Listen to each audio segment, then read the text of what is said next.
Okay, I'll go ahead and call the meeting to order. And before I do that, I do want to say one thing, and that was 2 weeks ago or so, I had the gavel up here. I like the gavel. And then last week, you were sick, Tina. The gavel went missing. Yeah, it's there. I'm sorry. I It's had it there. with all my stuff. I just scooped everything and it was with my stuff. So. Okay, well, I didn't know. I just thought somebody was playing games, so I went and bought my own gavel. Oh, So okay. I will use my gavel, and I want to say, the reason I want to use the gavel is because I find that Mr. Becker talks over me a lot, and Randy interrupts a lot, and so I'm going to try to have a little order here. And since I'm easily to talk over, maybe I have a little bit of leverage here. So I want to try to have law and order. And Randy chose not You didn't to. do the same last time with me sitting there? With you sitting here? Yeah. You had 2 years to run the meeting the way you chose. No, that's That right, was but your you talked choice. over us that same way, so. And you did feelings nothing to mutual. stop it, and that was your choice. Yeah, yeah, like I I choose said, to you do know. it differently, Yeah, and we each have that own privilege. yeah. That's one of the privileges that we have, so That ain't you- a privilege. you had, that is a privilege. No, It is a privilege. I'm sorry that you don't think that it is a privilege. I'm sad that you don't think that, but anyway, I just want everybody to know that I will be using that. So, Tina, I'm going to turn it over to you for administrative. Sorry, I'm not well today, so I'm going to try not to. That's fine. I do have some secrets if you need some secrets, because I'm recovering too. The first thing that I have are the minutes for February 12th and the minutes for February 14th.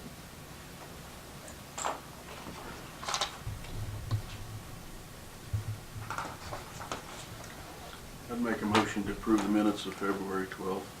I have a motion to approve the minutes of February the 12th. Do I have a second? There was, I should have this up, there was something in there, it's in that first section right in there, Diane,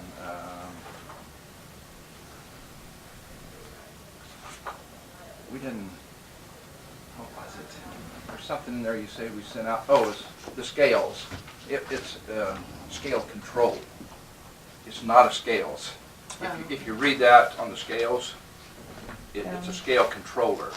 It's not the scales. I don't know if 10 years down the road, if somebody read that, you would think that we're buying the whole set of scales. Oh, It's a scale controller, to the best of my understanding, where Bud's asking for it to purchase that. I would just like some, maybe that word, the scale controller, put added to that, if that's exactly what we're talking about. okay, I'll amend my motion then Okay. to add scale controller. Okay. Got an amendment there on that. Do I have a second on that one? Yeah, Oh, I'll his second, yeah, amendment? I'll second that. Okay, and then there's one other thing that I'm going to say discussion, there's another thing that I wanted to point out on here. We had a work session on Wednesday, and I don't know about my other two commissioners here, but I was very disappointed in that work session, in so much as in the minutes and as the meeting went, Dalkey moved to have Novak contact Waste Connections for information, and Becker seconded the motion and carried 3-0, which is exactly what we were doing. I had called Waste Connection to get information from them to present at that work session.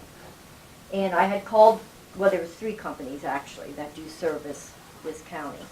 And so I had called Waste Connection and others, and they were asking me for information, how many homes there were, and miles, and just different things so that they could maybe prepare something for us. And so when I called them back the next day, they informed me that they talked to Mr. Becker and they're going to be at the meeting. Kind of took me a little bit by surprise. So when we came to the meeting on Wednesday, I don't know about the two of you, but I thought it was a very poor meeting. They had nothing to present to us. They sat there and looked at us wanting information. We sat there and looked at them, wanting them to provide us with information, because somebody jumped the gun.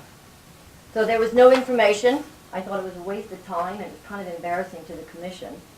So I was a little disappointed in that. I learned nothing from that meeting. Oh, Did you learn? I mean, Yeah.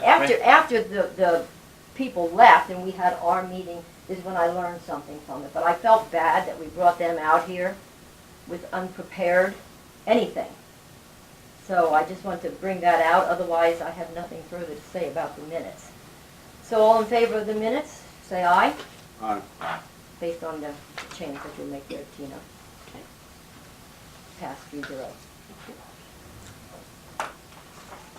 Well, I think they told us at the meeting that they just want to wait and see what we do. That's right. Yeah. And I was, well, anyway, I Yeah. said it, so that's enough. Next. Minutes February 14th. Okay, we have the minutes of February 14th on the table. Do I have anybody wants to Make a motion to. make a motion by Randy to approve the minutes of February 14th? Do I have a second? Second. Second by Kent. All in favor, say aye. Aye. Aye. Motion carries.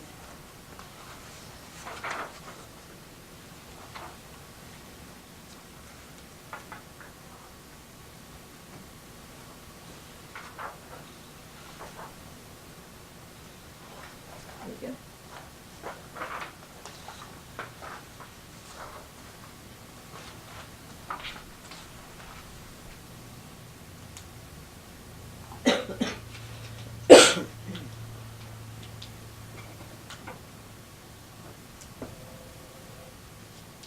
So I just, on this other one, I put the scale controller can be transferred to a new facility.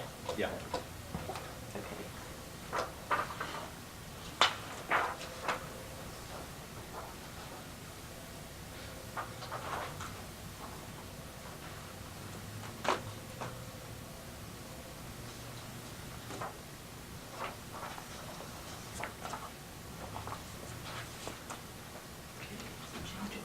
Okay. At least it doesn't look like it's quite as many as we sometimes get.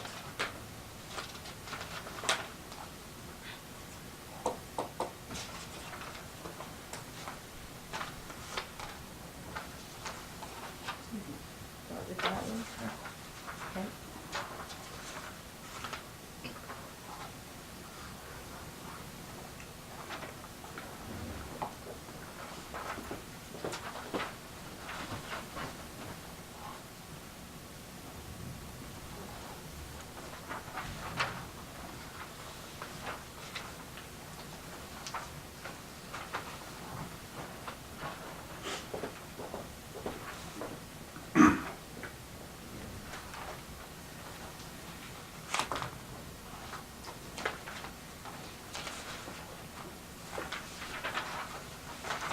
Thank you.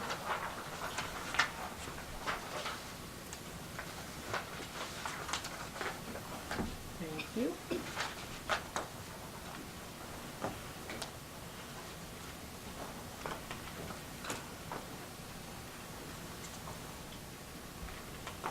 You have an early check.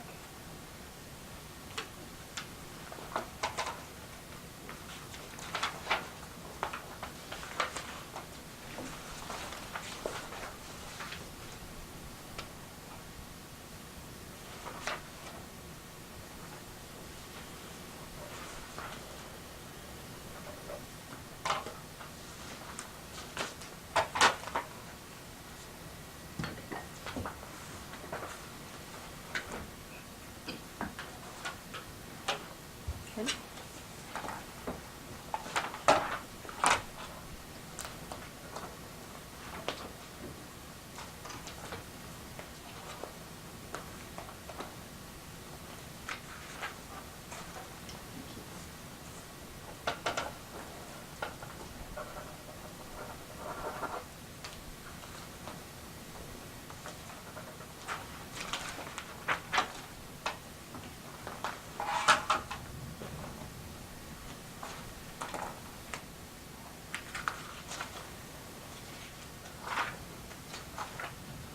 Last week we tabled the county counselor bills.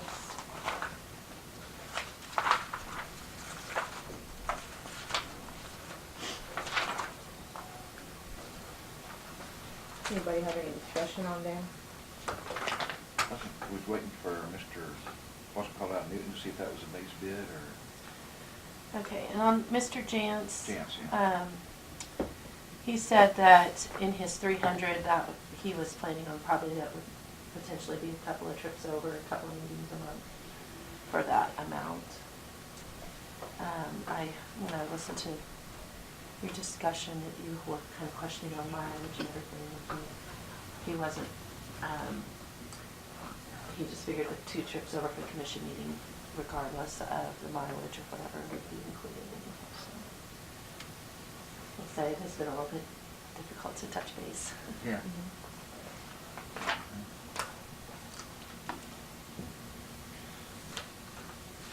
Mr. Becker, do you have any thoughts on that? On any of these?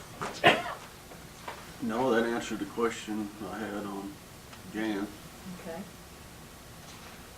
Were you finished?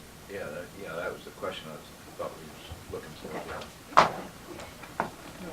Based on that, I did make, gosh, you had quite a, I went through every one of them. I'm sure you guys did the same thing. I'm so glad to be out in this weather. And as I went through the whole thing, and I made some phone calls as far as the references and different things on the different people, in my opinion, Mr. Bradley Jantz is the best choice. He's in our budget. He's highly qualified. His resume is stellar. Everybody speaks highly of him. There was absolutely no hesitation whatsoever as far as his ability, his work ethics, his work quality, anything. So I would prepare to make a motion to go ahead and accept Mr. Bradley D. Jantz. I will say one thing before, and I want to ask the commission this. It appears to me as though maybe there was 2 separate things. Tina, correct me if I'm wrong. Did we kind of separate out the tax sale bids? Mm-hmm. Okay. We did that separately. Okay, so then there would be actually 2. Right. Okay. So for the county councilor, I would make a motion to go ahead and accept Bradley D. Jantz in the amount of, I guess we would say, for a total estimated 33 hours a month at $2,475 roughly estimated. I don't know how many hours you're going to work, so I was just trying to give you, based on the proposals, you know, what it would be. So Right. I would just Just go ahead and, do it for his proposal. okay, per his proposal. Do I have a second?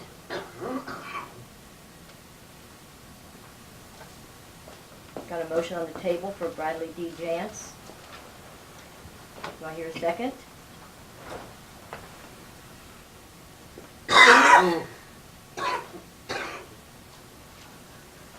Guess motion dies for no second.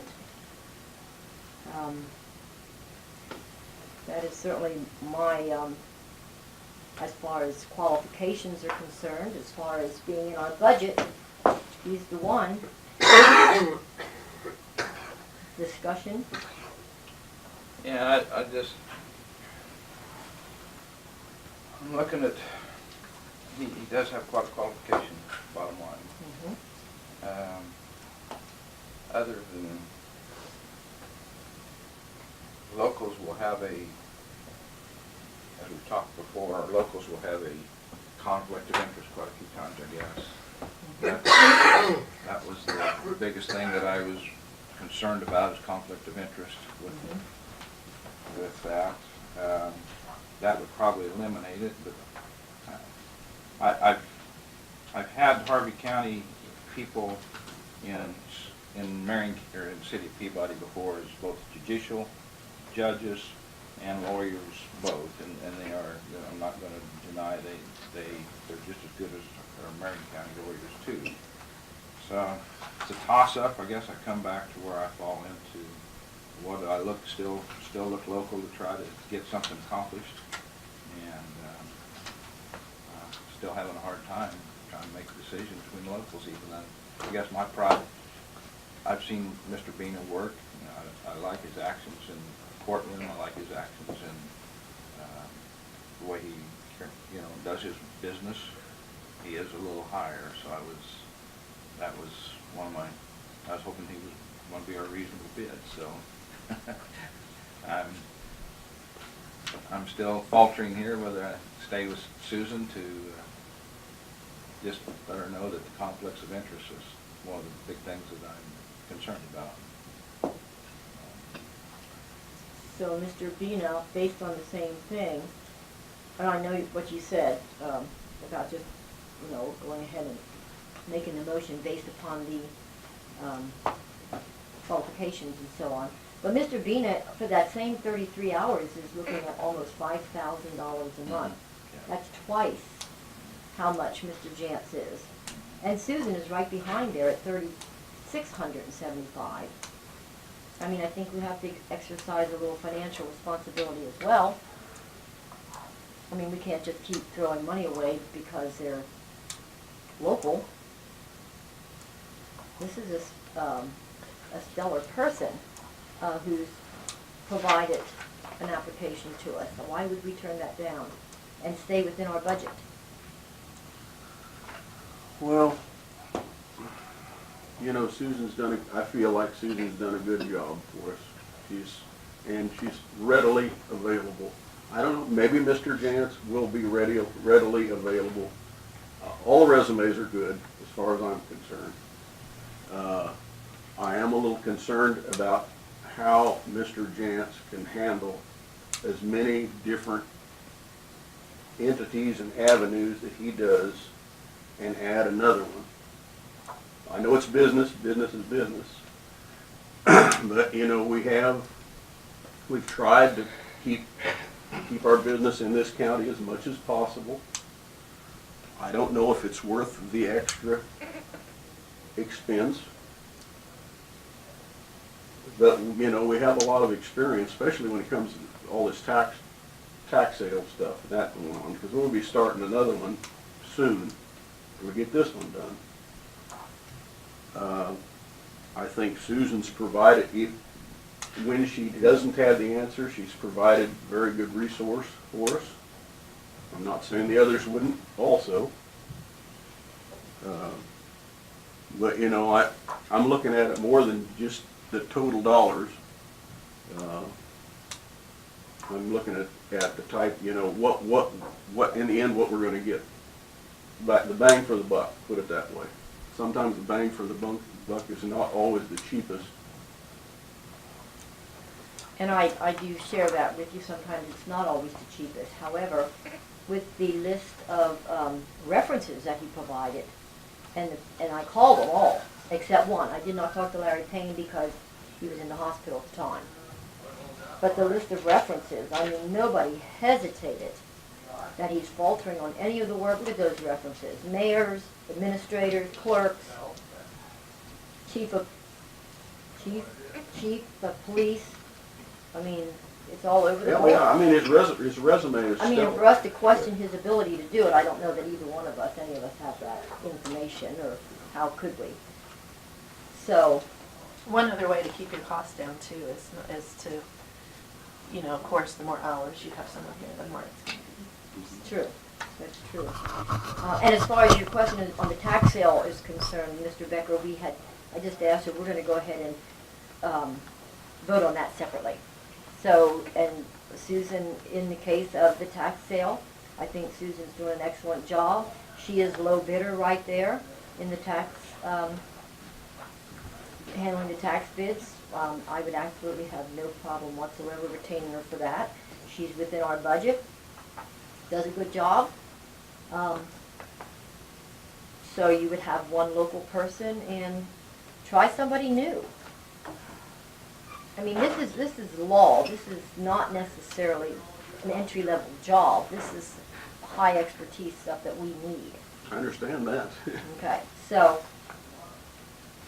I'm just saying, and I think Mr. Bina even right in his resume clarifies that conflicts would probably happen because of his, Yeah.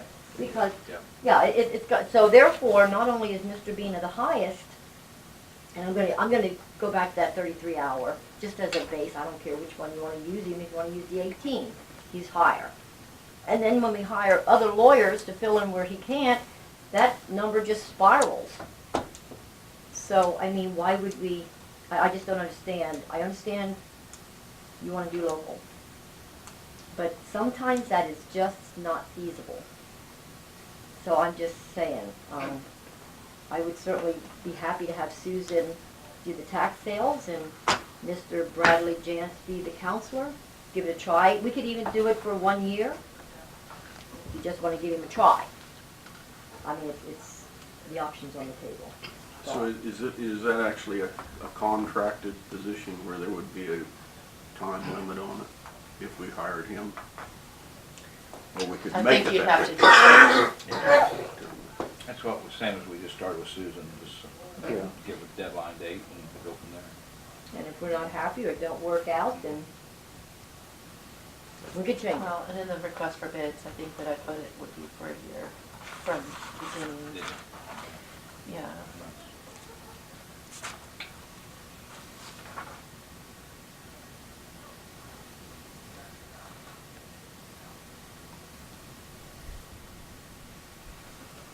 Yeah, for a 1 year period, beginning April 1.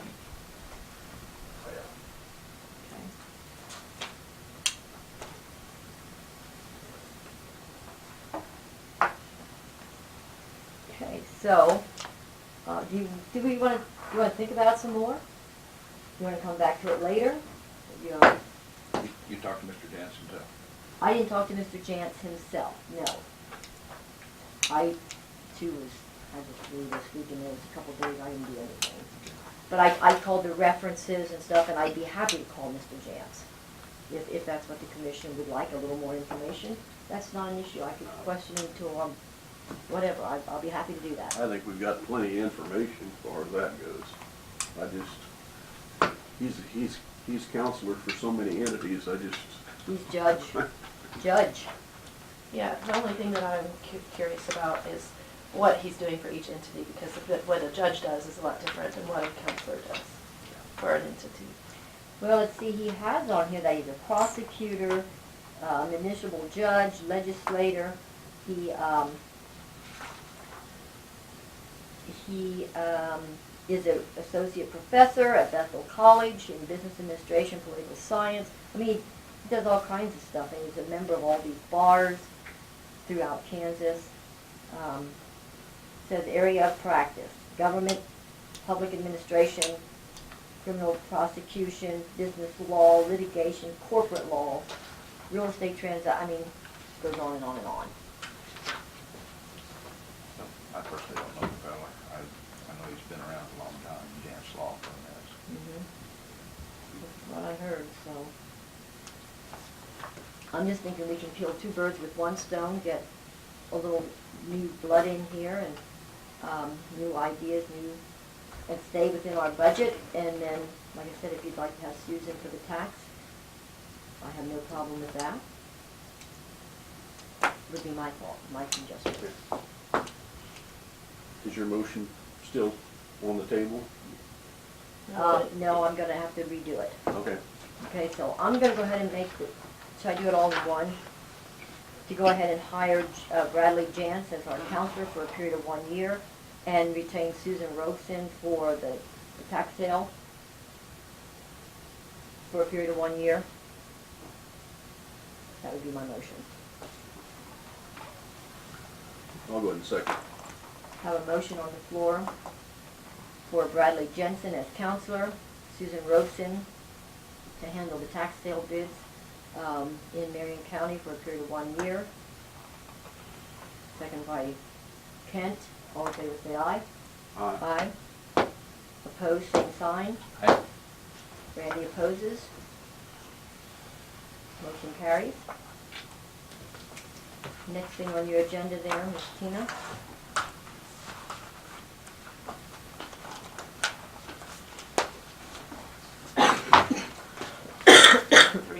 Three salary sheets. Are these the ones that we were presented a little while ago, or is this new No. ones? This is new ones? This is, No, the ones that I had a while back were for part-time to decide what you wanted to do on those. Okay. And I know you're not feeling well, but where do we stand as far as getting some information on restructuring our pay? I have started the process of doing an RFP, which I've been working on to send out to the firms to have them bid on that. Okay, thank you.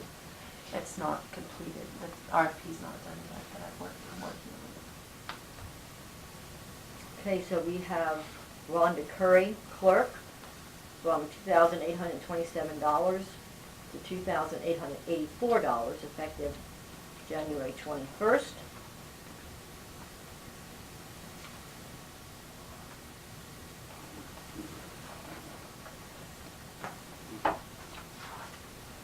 And then we also have Chelsea Weber, communications, from $15.48 an hour to $15.74 an hour, effective January 21st.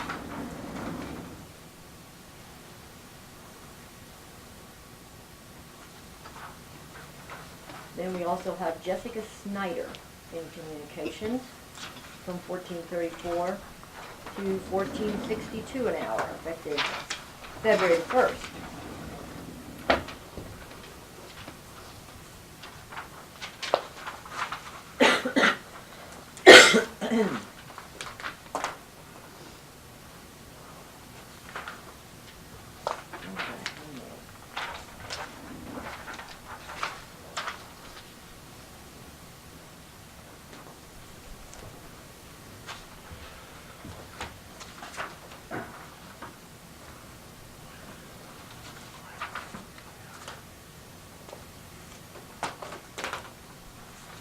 I had a request from the Marion Advancement Campaign to tour the Main Street building. I just want to make sure that's okay with you all, if I make arrangements to have them go through there.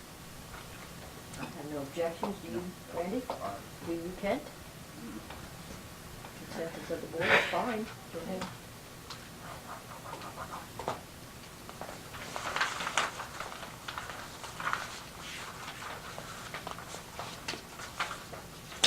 It asked a letter of thanks for Kevin Creaston for his service on the Judicial Nominating Commission.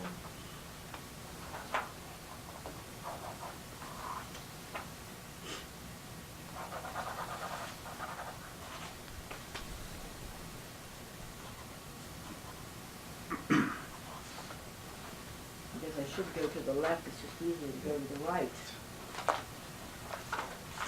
It's a habit.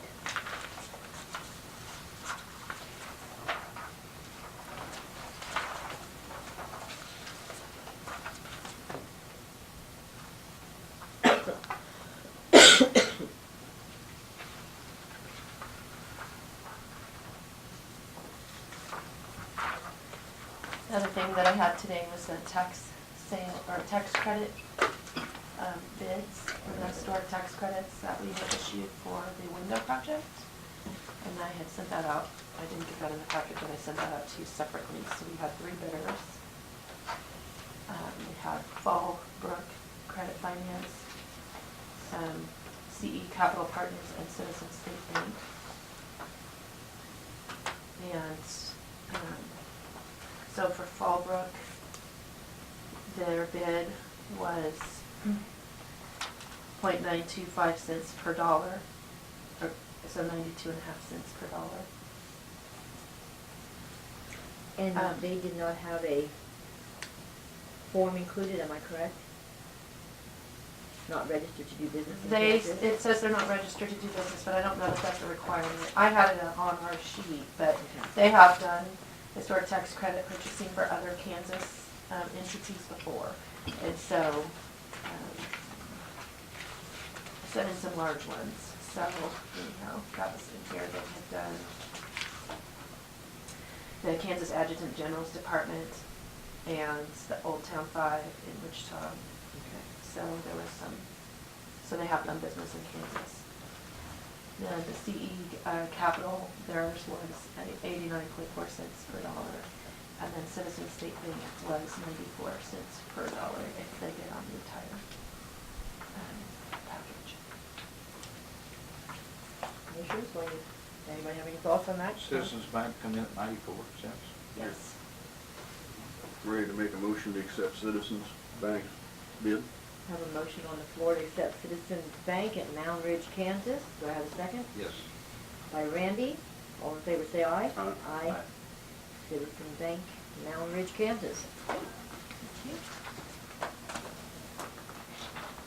Got competitive bids there. Yes, it was very interesting to read over that.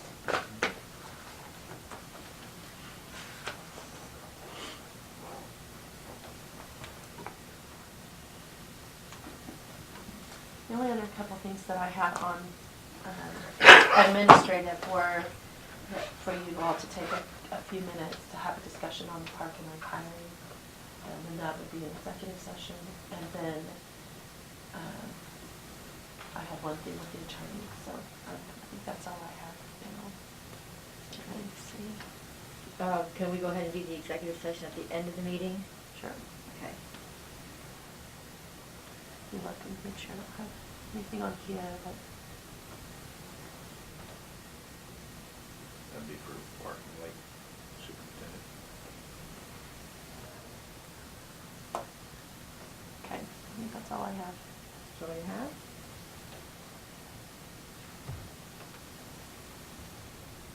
Okay. So we're right on time. Jesse, Road and Bridge. Morning. Good morning. Transport fuel bids. Yes.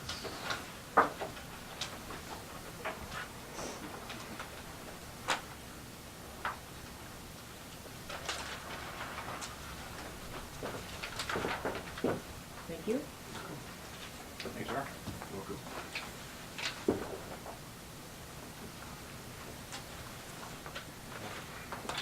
And I understand these are all one. Yes.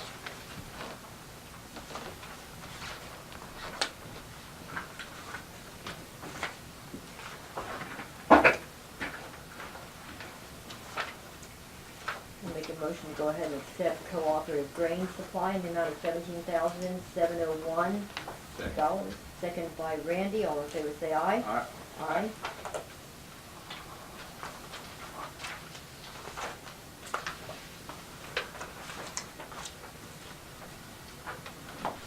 I have a one-year raise for Glenn George, and then a 6-month raise for James Olson.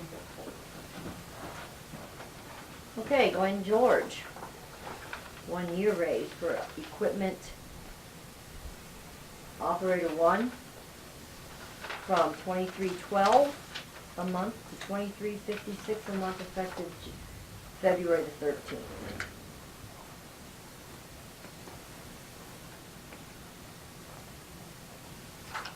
One for you.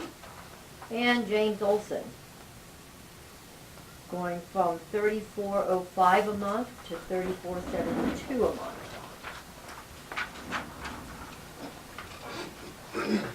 Effective February 7th.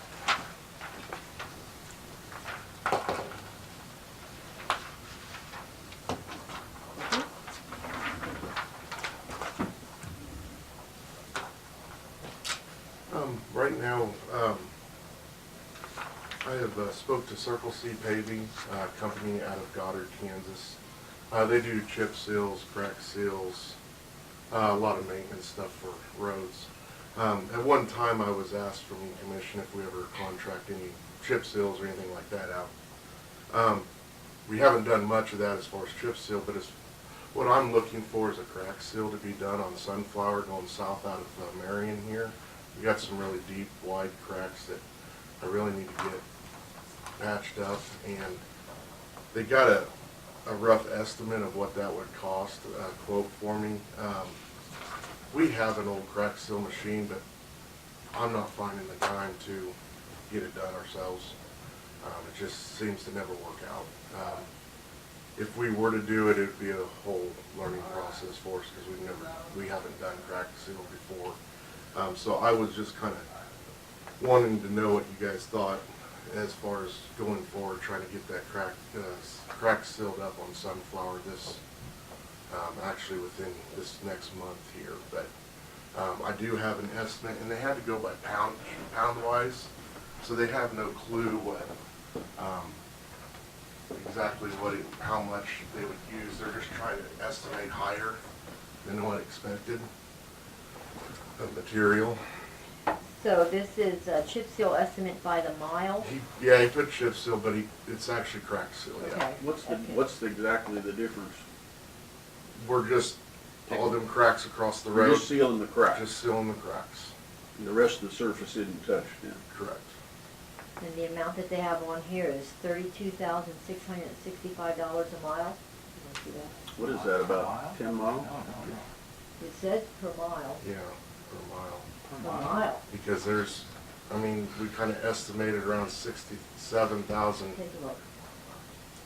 square feet, or 67,000 feet of crack is what we did a rough estimate of on that 11-mile stretch.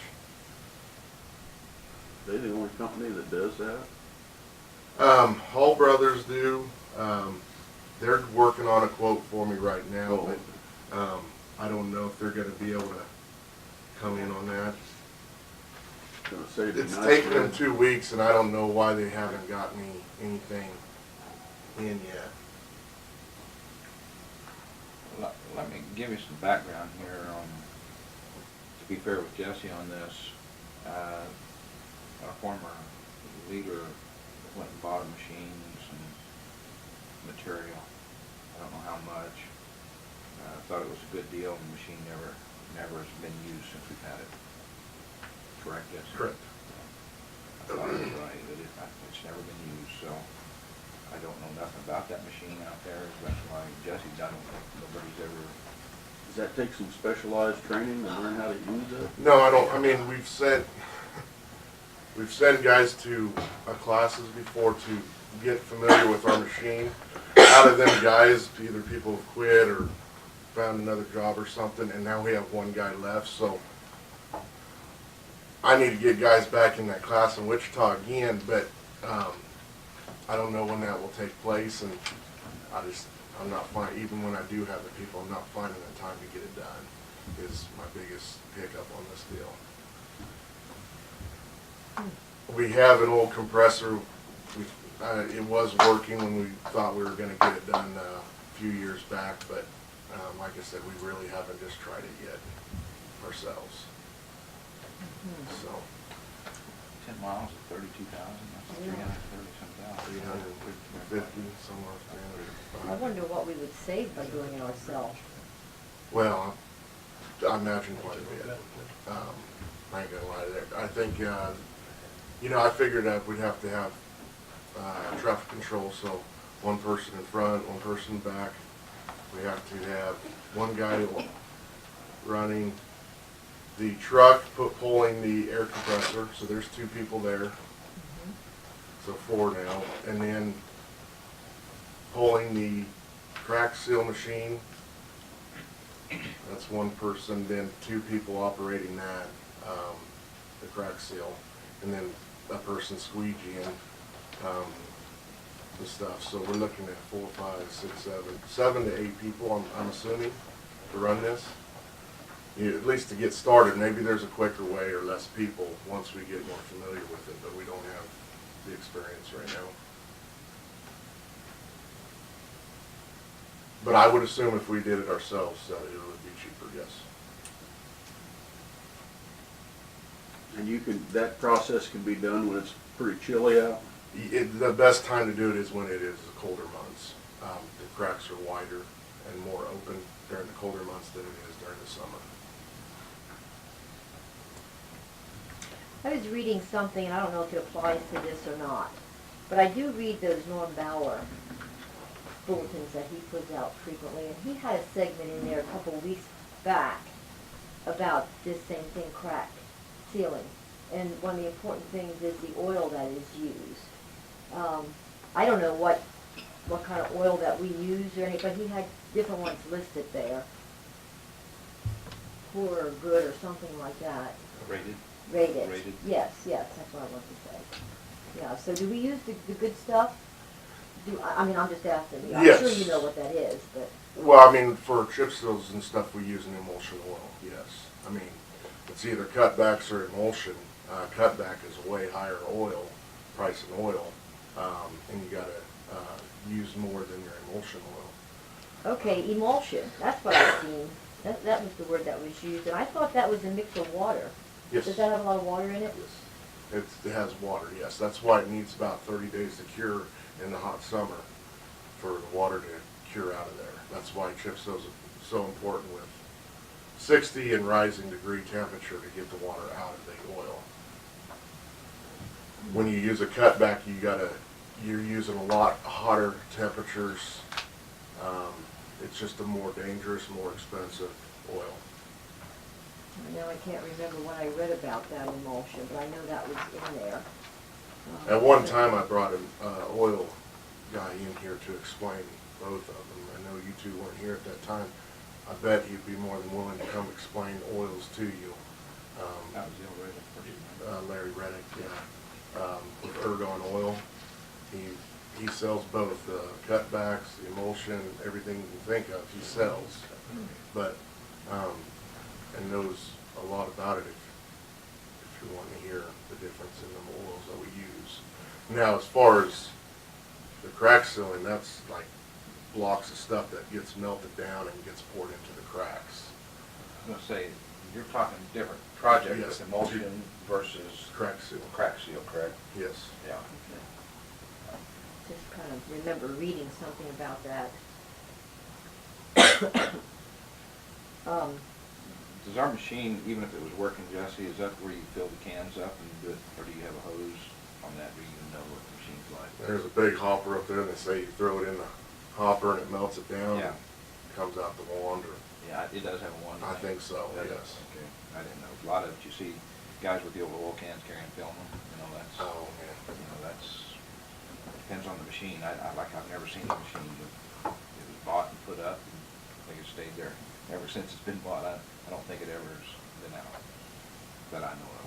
I know you said you're busy, but I How- wonder what it would take to just check out that machine. Well, like I said, if that's the route we go, then I'm just gonna have to make the order. I mean, we're gonna have to plan a way to get it done ourselves. What were you gonna think of? Well, and I was just wondering, this time of year, some of the blade guys maybe could be pulled off for a day or two. I mean, I don't know how many days you're talking, it's gonna take several days to do that. Yeah. But I don't know if there's a way of rotating a few of those guys that are on blades that maybe right now, it's dry as the roads are. Yeah. Of course, I don't know what kind of ditch work or anything that they're doing right now either. Yeah, well, not much right now, but, well, yeah, I'm gonna have to mix and match some people. I mean, I'm just gonna have to throw people out at it. I know a lot of people ain't thrilled about doing it. Maybe That's another thing. just give it a try and see how it works, see how fast it goes. Yeah, we Get a might better just pick, feel for it. we're just gonna pick off a half a mile or a mile and see what it Yeah. does. We can try that before we go and spend that kind of money. That's fine with me. Experiment a little bit, maybe. Yeah. I don't know, these guys might be right on price-wise, I don't know. Yeah, And I don't know why I Hall don't know Brothers either. isn't getting me anything back, so that's kind of, but, I mean, that's a lot of miles that you're gonna be doing, but I don't know. You okay, need- that's you need fine. that back? I'll take that. Yeah, you might find out it works better or worse than you think. Yeah. Um, And then, I guess the other thing is, I just wanted to report this morning, our sand spreader broke down again, so we had a pump go out, so we have no sand being laid out today. We don't know what the problem is yet, so. I was talking to somebody up in Saline County, and they buy these old trucks from DOT, like those old sand spreader trucks. And he just mentioned to me that the last one they bought, they paid something like, I can't remember what it said, 22,000, something like that for it. And they use it because the salt is so harsh on it.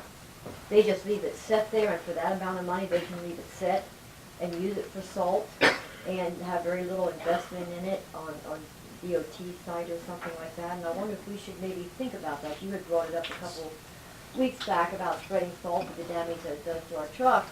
Maybe we could buy a couple old, cheaper trucks designed for that, all geared up and everything for it. I'm just throwing that out. I mean, that's something, what they do. something to look into, I guess, looking at the whole, I would assume you're talking maybe the whole setup, the hopper, the old truck. He said it's all just ready to go. The last, We just have one. We just have one little tiny spreader attachment, sand spreader attachment on the back of a little bobtail truck, single axle truck. And we just do some intersections and traverse with, but yeah. What KDOT uses is those hoppers that slide in the back of the beds of the. Right. Diane, in relationship to that, I think the last state trucks that I knew, if that truck come in with one of those beds, those kind of things, it's sold with that bed. Now, whether it's sold separately now or not, I don't know. I think the way this gentleman was telling me, they got an all Put together. unit, yeah. And I think that's the way that states sell them, if they come in that way. Now, if they have some that's just set out there, then they'll sell some of those spreaders separately, but I think they're good with the truck. So I know there's been some cities who bought it like for that too. Usually you've got 300,000, 400,000 on it. I don't know what their mileage is on Yeah. those. I can just start looking around. If something pops up, just bring it to your attention, I guess. If it's something that would be interesting to you. The sandbox itself spreader was what, 20,000? Yeah. Just a new unit. I kind of wish we would have kept our old trucks then. I There you go. I didn't know we, Yeah, yeah. who would saw it? I just walked through last Okay. week, one day, just by accident, so. Well, we still got one other old one, so. Did you, talk to Jamie? She sent me an email about that 2-inch rock. Did you get that email? I got the pricing. I have not talked to her yet. Okay, but you got the email where she's giving a discount on the 2-inch Oh, basic rock? I didn't see that. Oh, yeah, she Maybe, sent you. maybe I got it and I didn't see it. Oh, okay, I'll double check. okay, If I yeah, she's did, given well. a super good buy on it, Okay. yeah. So anyways, it's that 2-inch road rock that you were looking at for Okay. building and stuff, I Uh-huh. mean, they took it down to $10 and something, Oh, really? yeah. Okay. So you just. If I don't I'll have it, check I'll out get a hold your. of She you. said she attached you, so, Okay. I'd probably have it then. yeah, just kind of look at it, see if it's anything that you interested in. but- Okay. Sounds good. Anything else? No, that'd be it. I had one more question. Back in the time when we were talking with the committee, the road committee, and it was brought up at one time, and I've seen some of the practices where we've got some areas in the county where land's getting farmed all the way up to the road, and we don't have a ditch. Is there any way that our maintainers maybe could kind of make a list of what they find, that we could someday send out a letter to those landowners asking them not to farm or ditch? I mean, would that be the best way to do that? I think that would be a good way If we to were start to it. do something like that, I think, just right off the top of the head, I think that is the way, because then we're not just picking on one person. Right. Why do we But, just you know, start? the maintainers are the ones that see it. If they could just write it down, whatever the legal is, or if they know the landowner or whatever. So we could kind of compile a list. That'd be great. It'll be a big list. Well, Yeah. it's probably bigger than we think, but I mean, let's start. I think what I'm gonna do, I mean, not only farming, but I'll do who puts fence right up to the road and also hay bales. Yeah. Yeah, because, I mean, there's no way we can ever do any ditch work otherwise. And the list is just gonna grow bigger if we don't soon tackle it. I will get with the blade I man and mean, we yeah, can I start mean, talking. it's, you know, they're the ones that see it on a weekly or monthly basis or whatever they do, and if they could just jot it down. Good idea. All right, I'll get on that. Okay? Anything else, C3? I have nothing else. Uh, Ben? What, did that piece of equipment come in? Loader did come in, your loader. Looks nice, very nice.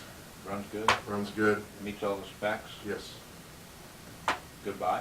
I think it is. Good deal? Good choice. I'll make sure it meets our qualifications.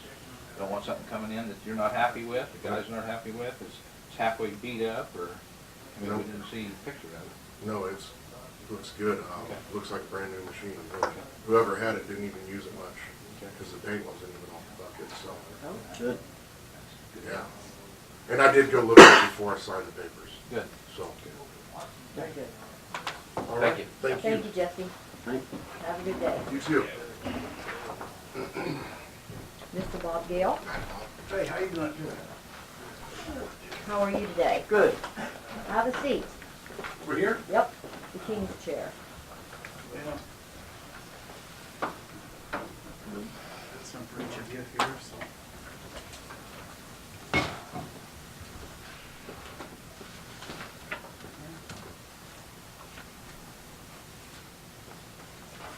Thank you.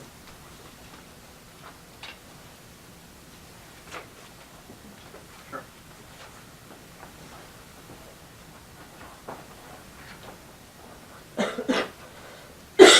I'm not sure I like this.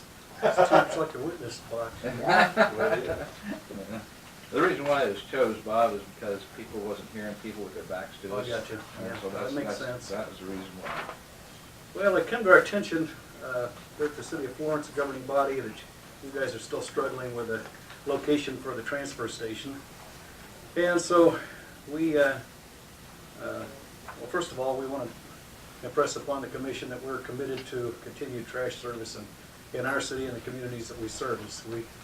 We service Cedar Point and surrounding area, Burns and surrounding area, Marion Lake, Olney, and the City of Florence currently. I put together a little cover letter to you guys. You can read it later, or we can read through it right quick. But bottom line of it is, we feel like is an ideal piece of property that you guys probably ought to 14-acre parcel sitting at the intersection of basically about the southeast of the traffic circle at 50 and 77 here in Florence. It's the old the location of the old high school football field. It's well above floodplain. Unless we have some sort of biblical event, you're never going to have any water up there. There's no groundwater up there that's known. I was concerned until this last week with how rocky it is up there, but apparently some time back Jeff Emmel had dug 5 or 6 feet down to put a scoreboard up for the school. And he says it's gravelly and rocky, but it's not solid rock. Now, how much further down, I don't know. But the center of the parcel is pretty much the highest point, and it kind of tapers off drainage, predominantly to the east. But the City of Florence has at least one that I've identified, and possibly 2 sewer mains that come up to the east edge of that property. We have a 6-inch water main coming into the southeast corner of the property. The City of Florence West Star's transformer station is across the street to the southwest. And Randy can tell you more about it, but I believe it's a high pressure gas line coming in there on the west side of the property.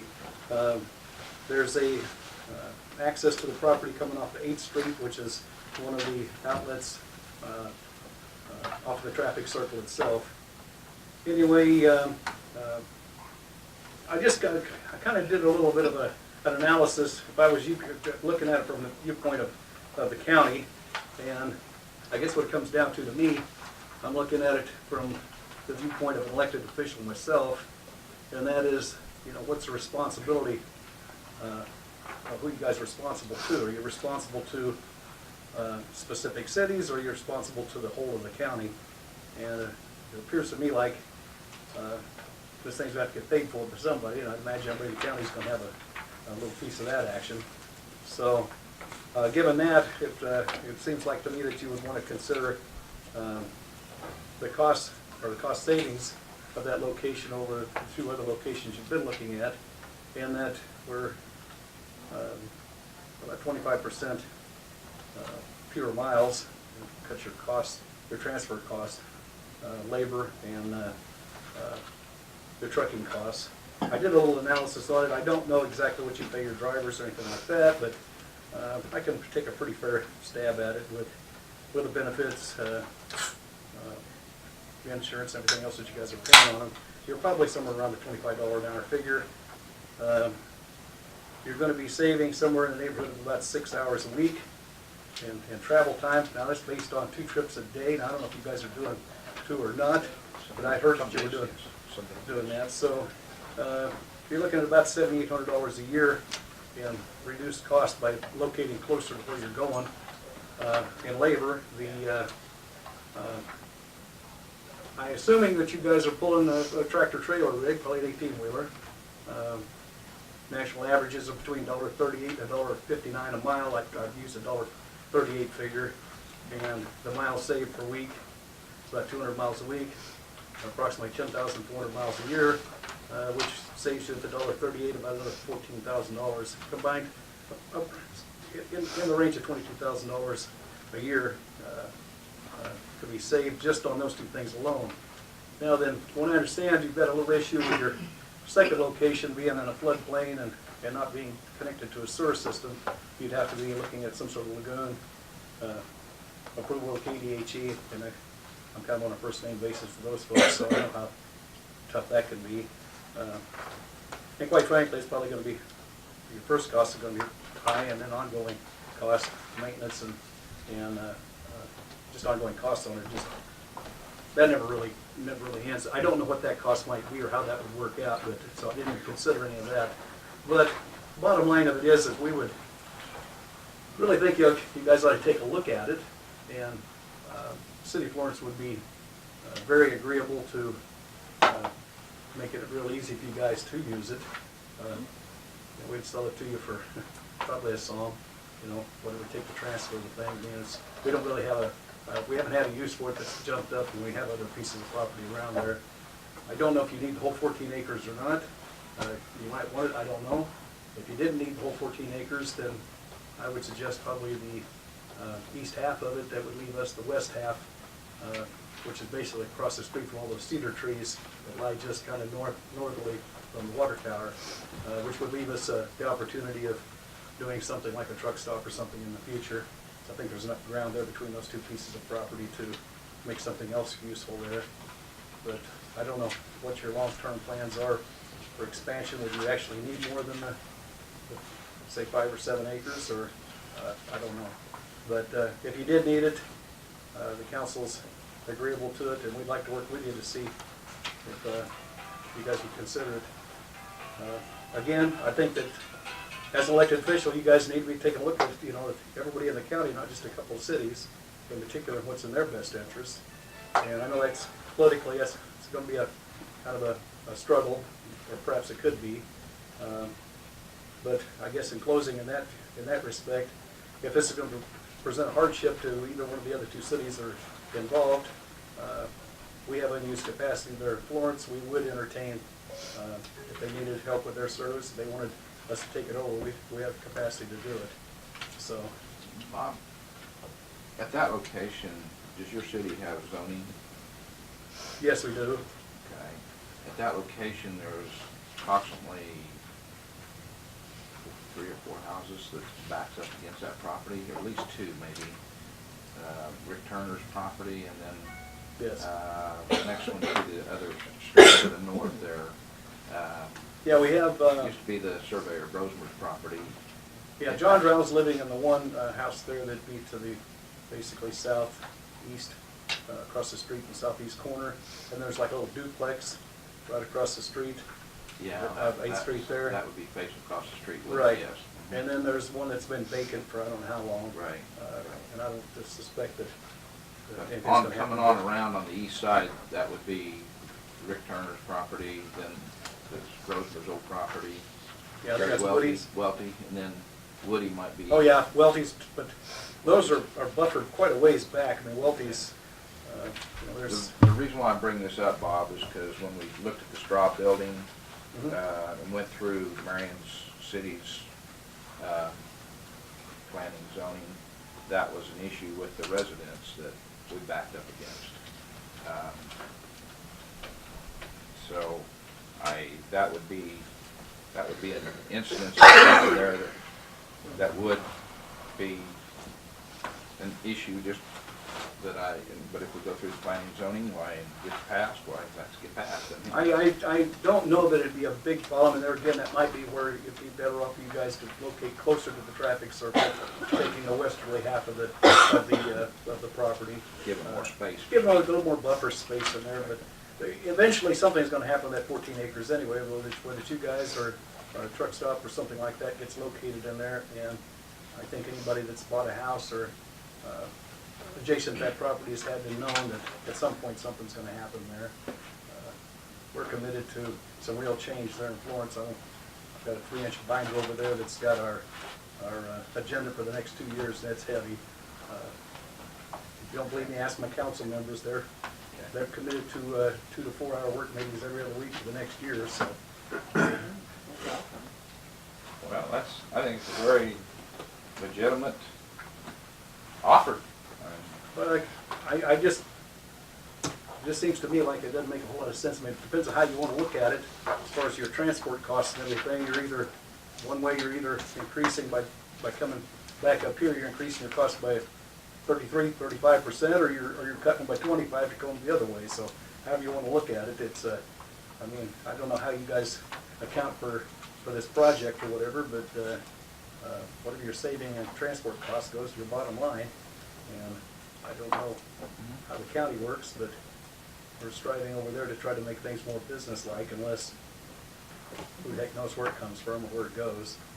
So that 22 grand just in labor and trucking costs would end up on the bottom line. City sewer's handy, Yep. water's handy.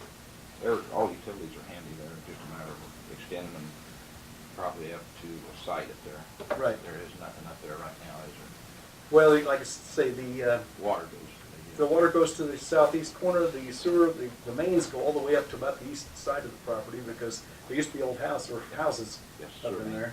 And so the sewer mains head off up there, so. Well, that's pretty nice for a step up. I don't know what kind of price we're looking at for that property, but it's possible. I think it could be blackberry song, because I think Florence would like to see, the council would like to see something happening, and this would help give us a little, Florence is a little town, we all know where we're at. And we don't have a whole lot say at the table when it comes to economic development or whatever. We kind of take whatever we can get, the scraps that are left over, so, you know, we'd like to have a shot at this. Well, I think it's in the running. I mean, we haven't decided where to go yet, so.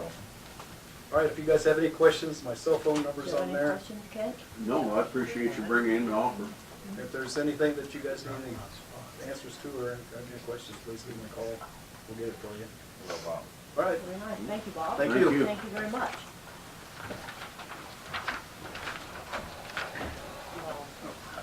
Nothing? Okay.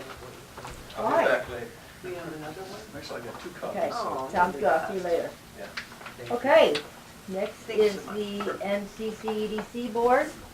Mike, you want to sit on that chair, or are you comfortable where you're at?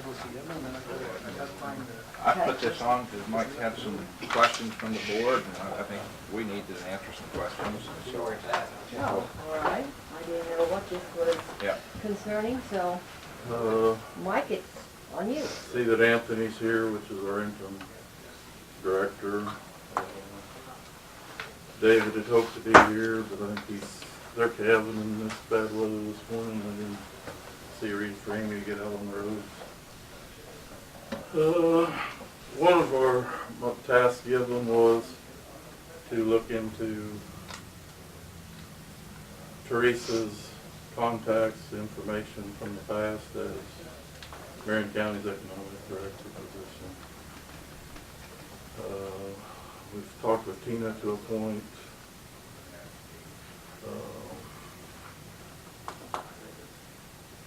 A lot of things would be open records, but whether I can request it just as a board member, or do we need a written letter from our entire board? One thing would be as simple as her old phone number. Maybe we would either put on a cell phone or our landline once we establish an office and take over receiving whatever contacts come to that number. There's a lot of people still have that number in their contacts. So that would be something we would like to explore. I'm going to stop you right there for a second, Mike, and have Tina give us her input of what we need to be responsible for as far as you know, as far as that information and stuff down there. Is there anything that we need to be aware of before we make any decisions, Tina? I'm really not quite sure what you're talking about, but, I'm I don't know that we have the ability to use her old number. Are you talking about the cell number? Because if that was canceled and then that would go to somebody, I mean, we wouldn't have any say over necessarily over that. May But have the been- phone number for the office, we couldn't, that wouldn't, for the county's phone number? I'm not sure Okay. how that would work. We would have to stay within the Marion. Our office would have to either be here in Marion or whether that number could be transferred to the cell as a cell number. Yeah, I have It's no just, idea. is it even a possibility for waste time trying to? I have no idea. Honestly, I have no idea if it's possible. So. Does that landline number still exist? Is it still active now? We moved it back to the courthouse from the Bauman building and I don't have that information. Well, I mean, if that number still exists, it's as simple as forwarding that number to the new number, And- easily. And the board felt, Anthony, that that was probably a good thing to start with? I don't- I was gonna throw it out here. I don't really recall Okay, that discussion. I mean, it's something that's been on my radar, yeah. but not anything that I've thought about. I really came over here for the transfer station, not this in particular. So, Okay. Well, I was just wondering whether it's best to start from a new one or try to maintain, that's. I mean, if that number is still active and the county is paying for that, then it would make sense to forward that number to MCC if that's possible. number, but at the same point, does the county need to still be paying for that landline number? Yeah. We have a certain number of lines I know that we reserve and use Okay. for other things. Yeah, I don't know the status of that particular line right, at this right, point. yeah, and that's, This is just a fact finding on this issue. How's the commission feel on it? I mean, I'm just gonna try counting them off here, what the commission would like to do with that so far. There's a lot of stuff down there, whether the commission would like, once this board hires a person, to bring that person in and go through that, or, Well, that's kind of what I had told Mike, is that once you have someone in place, I'm happy to Work go with over them. there and see what all there is, because I really Yeah, I don't mean- know what's there. I mean, it That, was, that was gonna be one of our tasks of our assistant, as soon as we have them in place, and a place for them to work from. You would know, be there are a lot of to- things that we can work through, but until you have somebody in place. We're just looking on an official capacity, can I request that, or do we have to have a written letter from the board as a whole? I mean, since we don't have an acting director, I can't. I think kind of what I told you, Mike, is that if you know specific information that you want to request, by all means, request it. If it's open, I'll give it to you. If it's not, I can't. And I can't guide you as far as what you want, because I don't really know what's over there without a lot of effort to go and try to find all of that. It would be great if you have once you get someone in place that's going to be doing that work. Or Yeah, if you that's- wanna call him our assistant, that was one of her initial job duties, when she accepted the job, was to file Right. When you were stuff like that. kind of talking about this, there was nobody hired. Is there someone hired now? I don't think We we've will got know a meeting. more on the 27th. 27th's the meeting? I would like, I think, That's commission. where an update, I think we're tentatively going to make that every fourth Tuesday as our regular meeting. well, we've had issues, we've got a lot of board members that do a lot of things. Darren Neufeld, for instance. So we're gonna have a meeting on the 27th. My hope is at that meeting, we can discuss probably moving our regular meetings to Thursdays. Mike probably doesn't even know about that yet. Trying to find that one day a month that we can have a regular meeting has been a little bit difficult, because we've got a lot of people that are Pretty doing a diverse lot of crowd. things, so. I think from the board's perspective here, I think we'd like to have a letter from your board that meeting night asking for this information, so that if you hire somebody, so that we know that you've got That somebody. is Yeah, I mean- legitimate. I think having it in writing would be the best way to go. that's appropriate, because Well, that's Like I said, we're here information on a that's fact gonna find, be I'm here on a fact invaluable finding to mission them. and see possibly. what we need to be, Yeah, or requirements, so everybody's satisfied. I mean, I think that it makes sense that when that person's hired, that they inherit most of Teresa's stuff that she had. Sure. Yeah, that's what makes Absolutely. sense, so. Okay, got that copy, Mike. That's, you guys know your task whenever the meeting is there, and if you get us a letter requesting that, if you hire somebody, why, that would be accomplished, I think, by us. I guess at the 31st meeting, there was some questions on, or discussion on questions and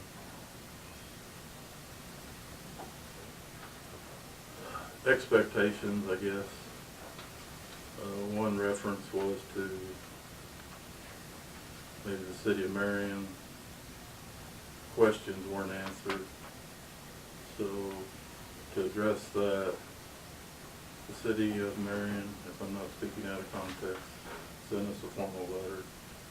I have minutes that show that we discussed that in open session.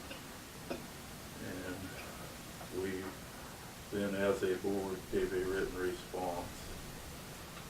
You know, if there's something in that response that the city of Marion thought was inadequate or inappropriate, it's just a speculation personally, but they were formally, Marion sent us that formal letter, we addressed it in public, and then there was a written response. But there were several questions that Marion answered that the response was, we will answer that when we have the information to answer that question. And so they're still waiting for those questions, those three questions to be answered. But I've been called a liar and a few other things personally that this didn't happen. It did happen. Yeah, I in the mean, that format discussion happened, that but it was given. not all their questions were answered. So I think with handling the city of Marion's questions that way, you know, first chain of command would be, can't we go to Amy? You would go to David, Randy would come to me. And to be intertwined with any three of us, since we're your board members. If we can answer something, or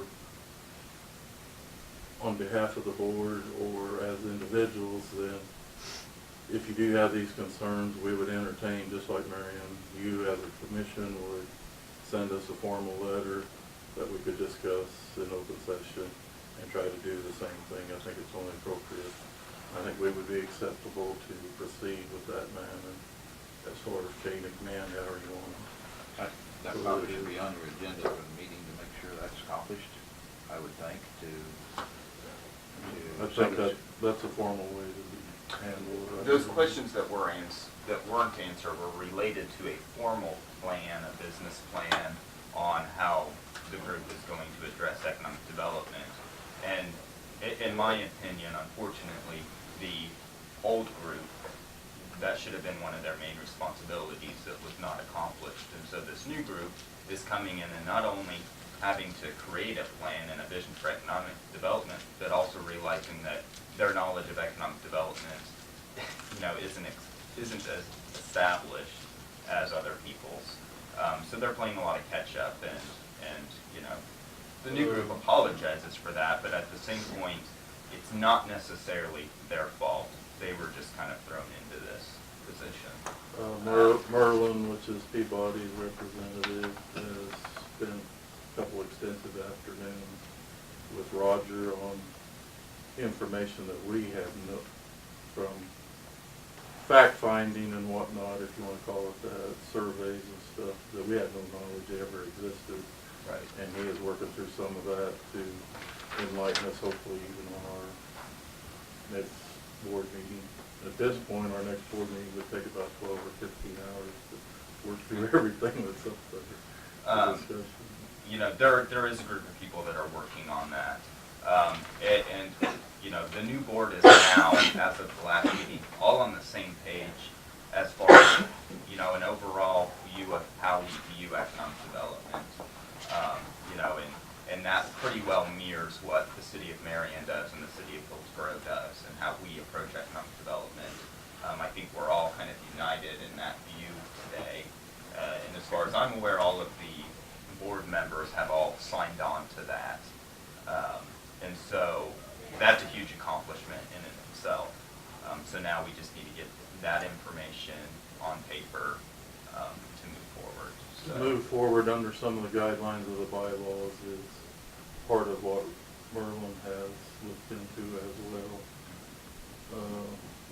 Not so much as the county's commitment, but as the city commitments, how they whether it was a deal or something, there was a discrepancy on one of the cities.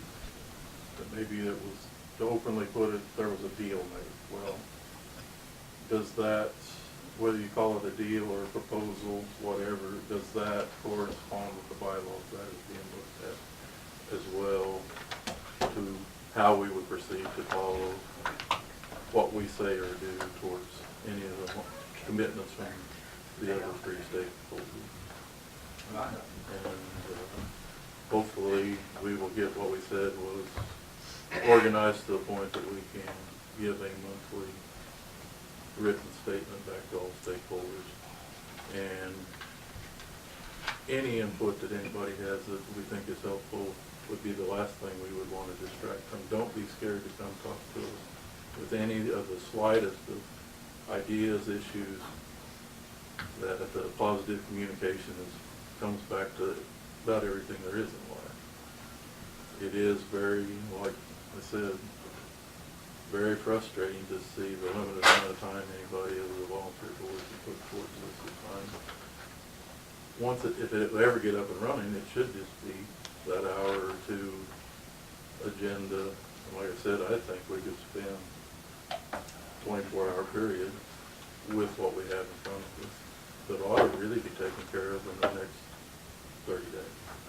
Yeah. So, I mean, it's a pretty overwhelming task. I hope we don't lose anybody's enthusiasm to work on this. It is at a way slower rate than I like it personally. I can say that.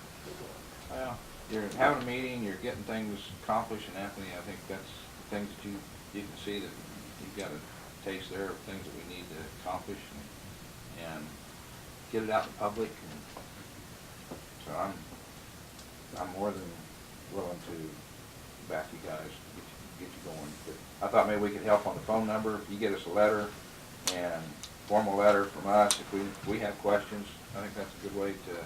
Miriam wrote one. I think maybe the county can write one if we have any questions as board too.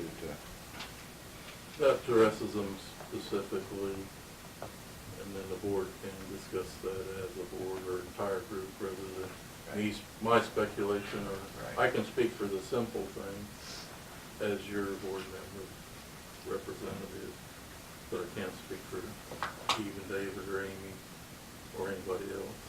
And positions outside of just the county's interest, I shouldn't speak of, I don't think, because that's not what I'm there for.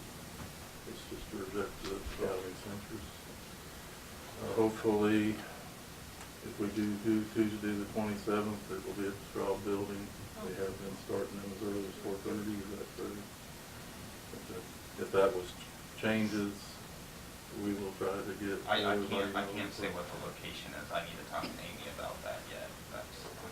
That's kind of her decision to make, since she's the chairman.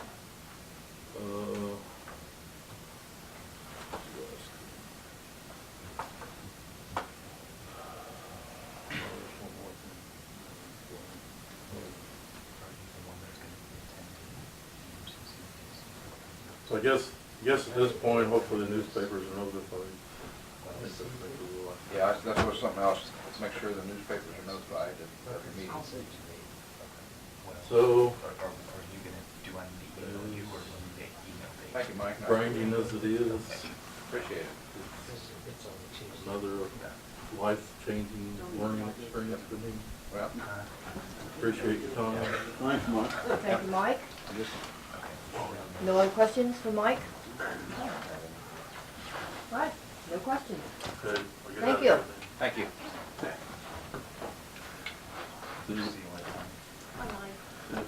Okay, so let's see, is Bruce out there? I think so. Have you seen him out there, Bruce? Good. Okay. Oh, excuse me. You okay, Tina? Morning, Bruce. Am I next? Right You're here, next. right here at the end. Right here? The reason why is so everybody can hear you when you talk. Yes. Okay. I know you talk fairly loud, but Very good. How are you guys? Good, how you been? Good. It was a little icy coming from Hutch. But Yeah. It wasn't horrible, so, yeah. as long as you brought sunshine with you. Yeah, That's sunshine. coming from the west. Well, his healthcare sunshine, I don't know about this, so. I think I have a handout for everybody. Thank you. Yeah, here. I'll give this to Ken. You can- There you go. So, there's an extra one. Okay, okay. So, wow, so thank you very much for your time this morning. I've got a lot of information to talk to you about this morning, and can I get, 30 minutes? Is that what's on the agenda? Yeah, Is that Whatever what- it takes, whatever we need. So first of all, I just want to say again, thank you very much for allowing me to talk to the county. My name is Bruce Schultz. I work for Blue Cross Blue Shield. I work out of the Hutchinson office and have been at Blue Cross going on 33 years. Wow. Wow. I'm getting old, you know. And so I originally started my career at Blue Cross in the Great Bend office. I ran our office there for about 11 years, and then we've been in Hutch for the past 22 years. And I'm actually assigned to Blue Cross large accounts kind of throughout the center part of the state of Kansas is the groups that I call on and take care of a fairly vast number of large accounts of ours and range from counties like this to one of my largest accounts would be the Agribusiness Trust, which is a farmer cooperative pool that I take care of, about 70 co-ops. Then I'm involved in a big pool, and then I also take care of the ESDAC School Trust that the local school systems are involved in, and we take care of out of my Hutch office as well. So there's obviously a lot going on with healthcare, and there's never a moment in my life that isn't somewhat exciting. And so this morning, though, I want to spend a little time talking with you a little bit about the county's plan and talking to you about what I have is relatively favorable news compared to what I brought to the county last year. So I normally wear my bulletproof vest in these meetings, but the good news is that although we are seeing a little bit of a bump in your rates, it's nothing like what we faced last year. But in that folder of information that you have in front of you, I'd really probably like to direct you to.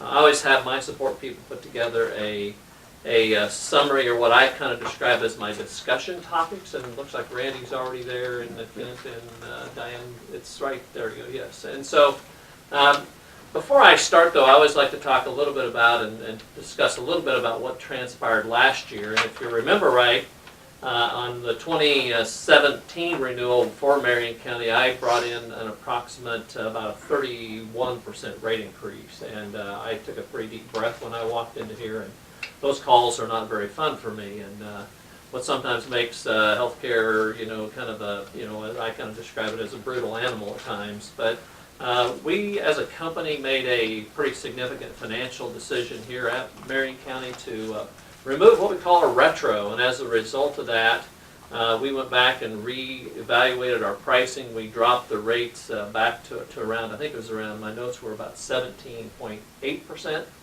And then I've made a recommendation to the county that if we would tweak the plan to some degree. We ended up adding a third option. We went from a 2-option plan to a 3-option plan. We stretched the co-insurance levels out for your employees to some higher levels. And we moved the office visit copay up a little bit. We kept the same drug card that you guys had. And as a result of that, if my memory is right, Tina, and correct me if I'm wrong in here, I think we ended up about a composite, about a 12% rate change for county employees. And I believe, if my memory is correct, the county also made a decision to pass on some of that cost to some of the employees. They do share in your cost of insurance and did take a little bit of the cost on board to their plan for this past year. And so, does that sound logical to everybody here? Is that Tina, any memory on that? So that's just in a summary. So effective and item kind of number 1 on my discussion topics, I'd like to talk to you about first of all, the renewal and the numbers that you're looking at for this next year. The average rate increase for this next year will range anywhere from about 7.6% to 9%, depending on which option that you pick. Now, if you said, hey Bruce, where is that actual data? If you actually pull up and open up tab number 1, in tab number 1 there is the renewal summary, so you can kind of see there's 3 plans we offer the employees. Most of the employees, the largest percentage of the employees here at Marion County, would be on your lowest deductible plan. Employees have a tendency to like the $500 deductible. And then the second option that's there is the next page, which is $1,000 deductible. But when you move down all the way down the bottom of that page, you'll notice that the current single rate at I don't have to put my cheaters on. Current single rate up at the top is $696 is going to $756. So it's a $60 per month increase, which calculates at an 8.7% increase. And that's what the option one we would be looking at as far as what the rates are going to do. Here at the county, there's an approximately, I think my notes were that there was 36 single policies that you have in that option. And you'll see that rate. Now, as you dissect that a little bit, what I also like to direct people to is it breaks it down by your medical plan, and it also breaks it down by the dental plan. Where the biggest percentage increase is coming from is on your dental program, and I actually kind of like that. I want people to go to the dentist. I think that's a good thing when it comes and relates to healthcare. But your dental rate under that option is $37.42. That dental rate's going to $46.04. That's actually about a 22%. But when you add the dental and the medical plan together, you end up with an overall about an 8.7 on that option. Okay. The second page behind there would then show option 2, and I think we have about 41 single policies in that plan. That single rate's going from $674 to $735. It's a $60.54 a month increase, which is again about 9% for that plan. And then the third page back, which is the highest deductible plan that we have, which is a $1,500 deductible. It gives the employees the ability then to and back up a little bit, there's 13 single contract holders on that plan. That rate's going from $658 to $717, which is about a $59 a month increase, or about 9% as well. What I like so much about what Marion County has done for your employees, your program and the way that we've designed this program is what I would kind of describe in the industry as a true consumer-driven plan. And what I mean by that is that it gives your employees the ability to pick and choose which plan best meets their needs. So in theory, I think what the county does, Randy, is I think they come up with a certain dollar figure that you guys pay, and then you let your employees pick and choose which one of those plans best meets their needs. I do tell people, though, in that policy and in the underwriting of these contracts, if you make the decision to go to the highest deductible plan, which is that $1,500 deductible plan, the way the rules work is that we only allow you to move up one plan per year. So, in theory, if I'm your Blue Cross guy, I had both of my hips replaced a couple of years ago, changed my life. It was a $120,000 bill. But as a result of that, if I said, well, this next year I'm going to have my knees replaced, I may want to move to the 500. We would only allow that employee to move from the 15 to the 1,000. So there are some underwriting rules, and I talk to your employees about that when we have our annual employee meeting. It's just to keep you away from being selected against, if you will. Does it go both ways? It actually doesn't. So if you're on the 500, we allow you to move all the way down. You could move down to take on more exposure, but it doesn't work in reverse. Okay. You got a good memory. Excellent memory. So that's just a little bit about the plan. Now, I will also remind you that in May of last year, we moved to where you became a non-grandfathered plan. And under the government guidelines, the government says that if you're a non-grandfathered plan, you must have under your plan what's known as ACA preventative services. And in essence, what that is that we are required to pay for a certain list of benefits or to be paid at 100%. Pap smears, mammograms, colonoscopies, generic birth control medicine. It's a very, very extensive list, and quite frankly, I like that. I think that's an important thing for families and employees. It encourages preventative health care. And I mean, a lot of people want to argue and talk about the notorious Affordable Care Act. I'm not going to say anything negative about the Affordable Care Act. That's not my objective today. But I think there are some good things about it, and your plan now is a non-grandfathered plan, and your plan does have some of the ACA benefits, which could be very beneficial to your employees. Extremely beneficial. Okay? The other note that I'll make is that moving into the 5/1/18 renewal time frame, there will be one additional new benefit that we will be adding to your plan, and I put a little asterisk. But Blue Cross made a decision back at the end of last year that we will be adding a new what's called telehealth benefit to your plan. And conceptually, the way it works is that your employees will be given the ability to download an app. We use a company that's called Amwell, and the idea behind it is that they can download an app either on their smartphone, on their Apple iPhone, whatever phone they use. And they can download an app. It's through a company that we contracted with, an organization that's called Amwell. And the idea behind it is that they'll download the app, they can pull up and seek services from a doctor 24 hours a day, 7 days a week. And it's kind of a new generation of healthcare, if you will. And I always kind of tell the classic story that when I was a kid growing up, or when my wife and I had our first kid, we were, as I would describe it, kind of freak out parents. Our daughter, I'll never forget, was sick. It was Christmas Day. We were back in northwest Kansas where I grew up. And I looked at my wife and I said, let's take her to the emergency room. And that emergency room visit for a fever would probably cost me $1,500. In today's world, the new technology that's out there is your employees will have the ability to pull out their smartphone. There will be an app that's been downloaded on their phone. And I'll just give you a quick little illustration of how that works, but it'll look like there's a little heart with a check mark in it. You click on that app, you bring up the app, you put in your password, you click on medical, it will bring up a list of physicians, and if it's 12 o'clock on a Saturday night, and I'm in Colby, Kansas seeing my family, I can talk to a doctor, and I'd be charged the same $25 copay that it would be if I needed to see a doctor here in Marion or in Hutch. And I think there's huge value in that. Where we as a company are trying to manage your healthcare costs as aggressively as we can. We want to try to keep people away from going to places that really you don't need to really go at 12 o'clock at midnight or whenever it is. And I am interested in how this is going to evolve. So just to kind of give you a quick illustration here, if I can remember my 8,000 different passwords I have. Anybody have that problem? Wow, got it right. So what will happen is that you'll click on medical, and then it will come up with a list of physicians, and they all have to be licensed in Kansas. So you can kind of see there's a whole list of physicians that you could potentially pick from. Some of them are offline, but if I pick the first guy on the list, a guy by the name of Matt Grandstaff, he is a graduate of Southern Illinois University in 1991. And you click on him, you end up seeing him, and he files a claim to Blue Cross. You pay a $25 copay. But he's available right at this time? Exactly, he is. Yeah, he is. Wow. Yeah. So obviously, and you can see he's an emergency medical doctor. There's one patient waiting for him. And these lists change almost every second, if you will, because this guy could technically be living in wherever. I mean, he could be living in New York City for all I know, but he's licensed to practice medicine in Kansas, and would give your employees a little bit more flexibility, and would be one of the things I would talk to your staff about.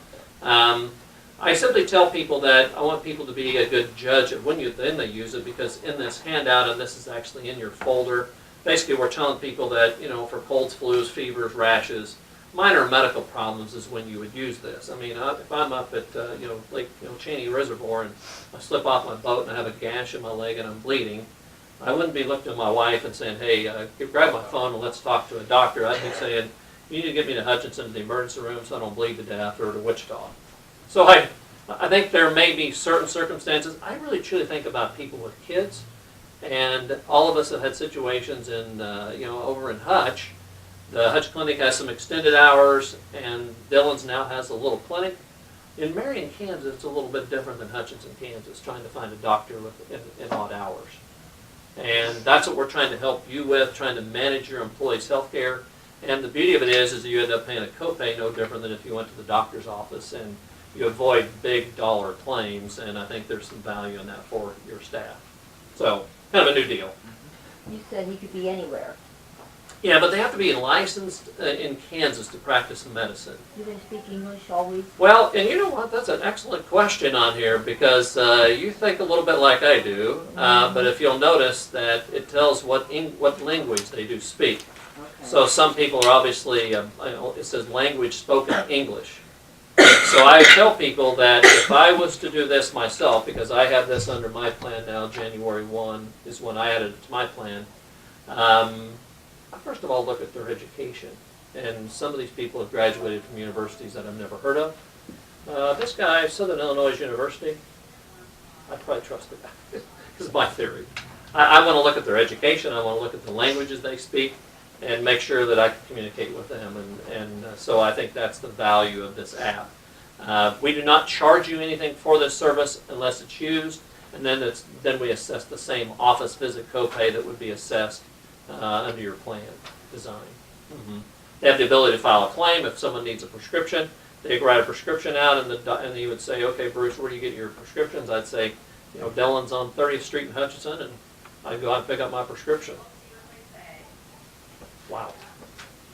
Pretty amazing technology. That'll be part of your Plan 5.1. So I did put a little note on the summary that that'll be a new plan. We added it to the State of Kansas Employees Group back in January, and then Blue Cross made a decision to add it to all of our, we added to the State of Kansas contract back in March, and then we made a decision to start adding it to all of our plans starting in January of 2018.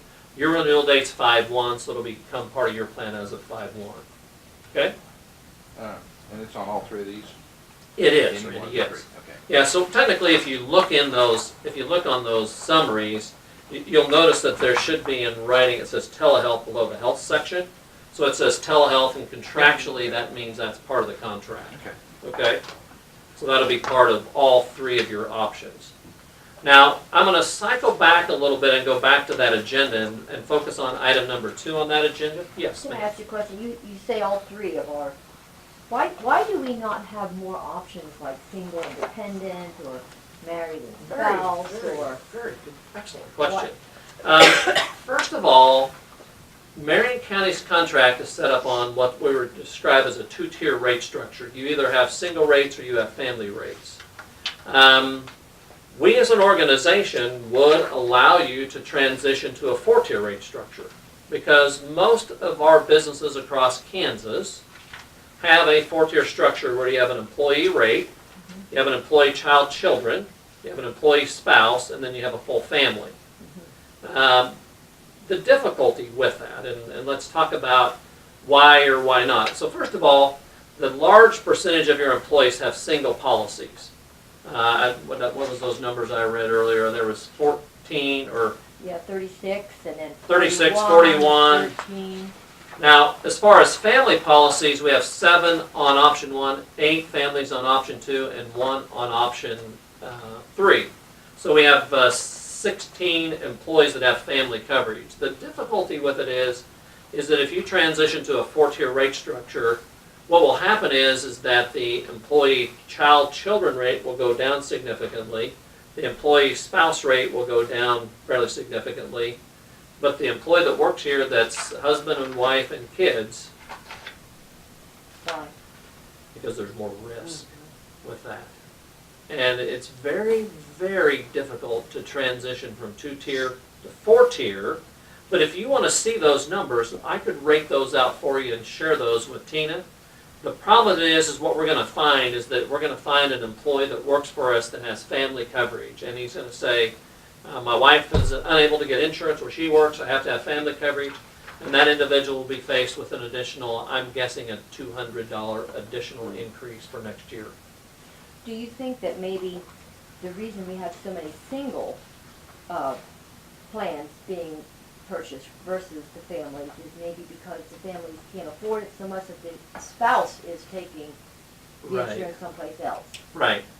You think that's okay? You know what, I think that's very accurate. And I will tell you, in today's world, it's typically most husbands and wives have to work. My wife's a school teacher. Bueller Schools pays Wendy's single policy.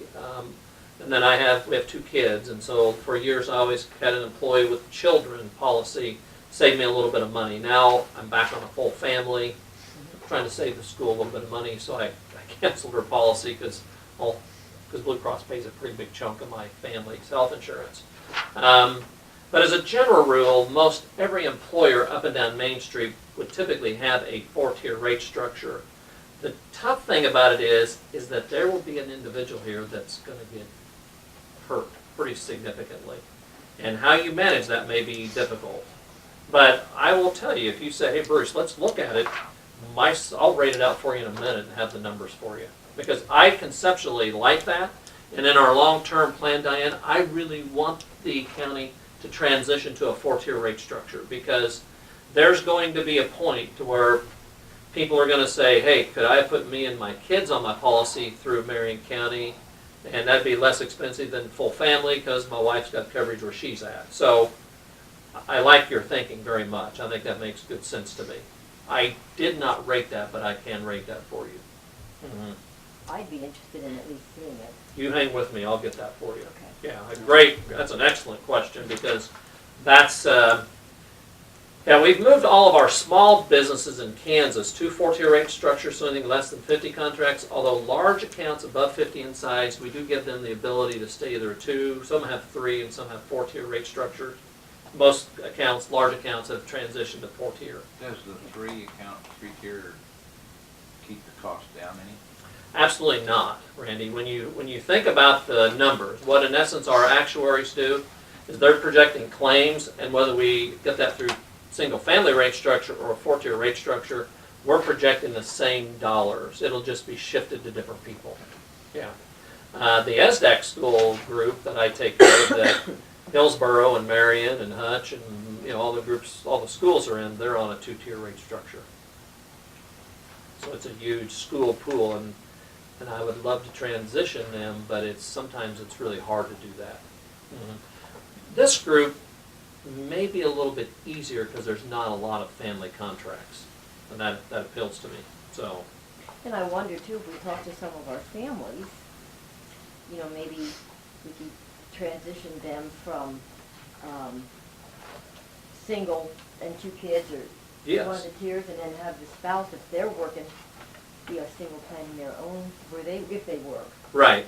I mean, Right. maybe they would. And have that's the that and that's the flexibility. value of a 4-tier rate structure, is that gives people a little bit more flexibility. I like that very much. So, excellent question. So hang with me. I'll pursue that avenue for you guys for sure. Item number 2 on that agenda talks about your projected loss ratios, and what we at Blue Cross do is we simply are looking at claims experience, and we look at premiums paid in, we look at what claims have been generated, and I would tell you that in the current time frame that we're in, our medical and prescription loss ratio is cycling at about a 98.66% loss ratio. The dental plan cycling at 122% loss ratio. So we came out of a real anomaly, if you will. I mean, we almost had $1 million in claims last year. This year, our claims are only off by about $80,000. So we're still in a very, very, I would say, high claim cycle. Now understand, you guys are fully insured. Because you're fully insured, we can not give you any sort of identifiable health information. So anything that I talk about is protected health data. It's not like I'm singling out and saying, that Blue Cross guy he's part of our problem because he gets his hips replaced and now he wants to do his knees. Well, I can share that with you because I can share my own personal HIPAA information, but as a Blue Cross person, I can share with you aggregate totals and tell you trend analysis, but I can't specifically go in that I met with, 6 months ago. He's the problem, okay? So just so you know, it doesn't allow me to identify claimants, but I will tell you, if you look at the trend, and what I've tried to do over the years is keep a kind of a running total here at the county on the kind of years that we've had. And you can kind of see last year we had a pretty high, obviously, health claim year at 153% loss ratio, 16, 116, 2015, 2014, and 2013. We went from 3 very good years, and we're now cycling into some trends that are a little bit, our claims are spiked up a little bit. And I think actuarially would tell you that sometimes happens in this market when you have groups of approximately 100 people that are covered under your plan. You're going to have a couple pretty good years followed by a couple of pretty tough years. And so I'm back on those discussion topics, back clear in the tab behind tab 1. Okay. Second page we looked at, or first page we looked at behind the second page. Got it. There you go, because it's before tab 1. You could keep going. Yeah, there you go. Keep going, keep going. There you go. Well, I didn't know we went back. So on that item too, it just shows projected loss ratios. And as a company, in a perfect world, what we're trying to do is we're taking your historical data, we're going back and looking at a year's claims data, and we're saying, we're trying to project forward what kind of dollars do we need to cover your risk moving into the next rating period. And In a perfect world, if you said, hey Bruce, what would you guys like to achieve as far as the desired loss ratio? Probably more so in the low 90 percentiles is where we'd like to be. Your group spiked up a little bit on the medical, and you're spiked up a little bit on the dental. And at the same time, medical trends are also up a little bit. So if you look at item number 4 on that, you'll see Blue Cross hospital trends are 6.5%, doctors trends are 3.5%, drug trends are 7%, and dental trends are 2.5%. So in a perfect world, $100 in claims today is going to be almost $107 next year. So you're fighting kind of, as I would kind of describe it, 2 negatives. Your claims have kind of continued to be high, and plus medical inflationary trends are high, and that's a tough scenario that you're up against. Does that make sense to you? Okay. And item number 3 on that agenda talks about the credibility factor. We do weight your claims to a degree of 50%, so we're actually looking at your experience. The other 50% of the rating methodology that we use, because we don't feel a group of this size is 100% predictive, and it's very illustrative note looking at, we went from $400,000 in claims to $1 million in a 5-year time period. So we don't want to weight that too heavily, so we weight that to a small degree, to about half of it is the weighting we use. The other half is based on what we see with medical inflationary trends. And so Blue Cross uses a weighting that says if your claims go up this high, our credibility factor pulls your rate down. In a year when your claims are really, really low, credibility factor pulls your rate up. And what our company's objective is we want to try to keep your rates more in line rather than big, huge spikes and peaks and valleys. And that becomes a very difficult balancing act with the cost of healthcare anymore. It's very difficult. But you guys are a good example of that, because as I looked at 2013, we were at 400,000, and last year we hit almost $1 million in a pretty short time period. And that's the I don't want to ever be critical of that. That's why you buy health insurance. But we do look at that data, and that's how we set our pricing. Okay. Item number 3 talks about the large claimants. So in that packet of information, we actually have we've identified 7 large claimants that your group has had. Those are listed behind page tab 3. But those 7 large claimants that we've identified have had billed charges of about $669,000, and Blue Cross paid $356,000. So out of $800,000 in claims, about half of that come from 7 people. So there's a very small segment of society that really drives the cost of health care, and that's not unique to Marion County. That's everywhere. I mean, 1 or 2 people can have huge claimants, and as a result of that, have some pretty significant dollars. But you can kind of see, you guys didn't really have anything that was, I would describe, huge. There was, item number 7 was a pretty significant claim, but Blue Cross's negotiated write-offs were almost over $100,000 in write-offs, and we ended up paying $94,000 on insured number 7. But as I describe it, both my hips were $120,000. And I was in the hospital I spent 1 night. I mean, really? Yeah, really. Yeah, I mean, the second I had one in May, I had one in December. My brother's a cattle guy. He walks in and he goes, Bruce, you'll be glad to know that took him about 45 minutes to replace that hip. And I said, I don't even want to hear that. So it's, so that's, kind of part of it. But we're going to have that. We're going to have $20,000, $30,000 claims, because that's how the system works. And the fact is that we're probably all a little bit of an aging population. We're all just getting a little bit older, and the Blue Cross guy's a little more seasoned than the average, as I describe it. And so just so you kind of know. Then down at the bottom on item number 5 there, I talk about the reserves and your retro refund. This is the agreement that Blue Cross did away with last year in order to, we basically agreed to write off our negative reserve balance. And we ended up the year about $400,000 in the hole, and we're writing that off for the county. And so we really truly made a financial commitment to work with you and try to, you've made a huge and a long-term commitment to our organization, and our organization saw the value in that, and I was able to help negotiate a pretty significant rate reduction for the county. Okay? If you flip into the next page, I did want the county to know that there are other options. If you said, hey Bruce, we can't handle another 8-9% increase, what do we do? I would tell you there are plans that I did rate out that would raise your out-of-pockets even more for your employees. If you want me to go down that road and talk about that, I could. I will tell you that that might be tough to move to, because you will find in the market today that moving to huge and more out-of-pockets doesn't equate to huge and significant rate reductions. And so one of the plans that I rated is this item number 6 on that agenda.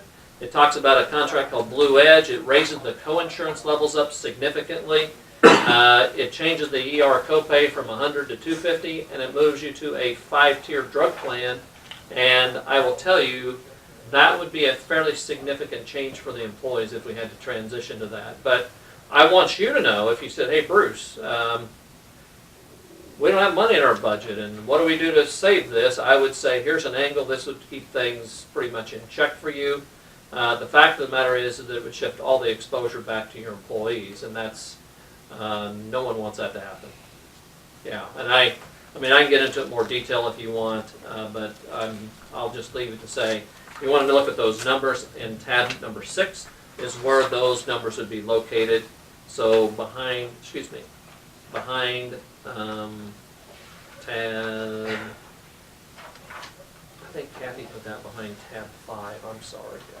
So there's a nice little yellow, or a nice little blue and white plan features. It shows the triple option. It stretches the coinsurance out to $5,000. It changes the ER copay to $250, and it completely changes your prescription drug card. The $500 deductible plan would go back to $714, and the family would be $1633. And if you were to compare that to where you're at today, it wouldn't totally keep your rates in check, but it would get you close enough to where it's pretty level with what you're paying today. The fact is that all the risk and the exposure is shifted to your employees. Does that make sense? Yeah. And I'm a little hesitant to make that recommendation, but I also want you to know that there are options. There's angles. There's things that I want to make sure that you're aware of that we can do. The difficulty with it, and the difficulty that I have, is that in today's world, whether you have a $500 deductible or you have a $5,000 deductible, the rate differentials are not very great. Because what's happened in healthcare is that the magnitude of claims have become so large that it's really immaterial whether an employee has a $500 deductible or a $5,000. The insurance company is still liable for a $2 million claim. And big whoop, guy has to pay $4,000 more out of his pocket. Blue Cross is paying $2 million. And so as a result of that, actuarially, you don't see big rate reductions when you shift to more out-of-pockets, which is why most people don't, as a general rule, change their plans significantly, because there's not a lot of rate reduction when you do that. And that's unfortunate. It's just a sign of, that tells you that healthcare costs are very high. It tells you that large claimants are big. It tells you that there are big dollar claims out there, and as a result of that, tweaking deductibles and your coinsurance is really has very little impact in the overall cost to the county. I wish I had better news on that. Okay? And then the other thing that I also rated out would be a new item number 7 on that agenda was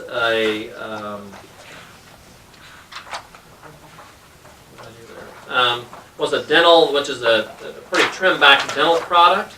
I'm not going to suggest that you do that. Your current dental program is one of the premier plans we have on the market. But I'm getting some organizations saying, Bruce, what are our angles and options? And I wanted to leave that with you, saying, hey, there is an angle, but it's a significant reduction in benefit, too. Do we have a cap on our dental? You do not. And that plan would have a cap on it. It'd be a $1,500 limit on it. Randy. This one would? Yeah, the one that I showed you, the dental PPO, and it's a more restricted dentist network as well. And Okay, that's a good question. Good point you just brought up. I went to a dentist right here in Marion the last month or two, and he's not in I'm Texas Blue Cross Blue Shield. Uh-huh. But anyway, he's not in that, so I'm gonna have to pay a little more through that. But I capped out real quick, like $1,500. So that's what I was asking.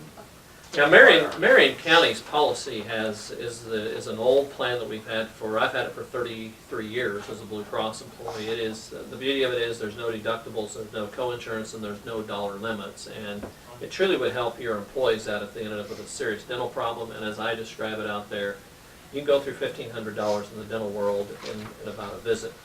And I personally don't like limited dental contracts, which is why I prefer selling what you guys have.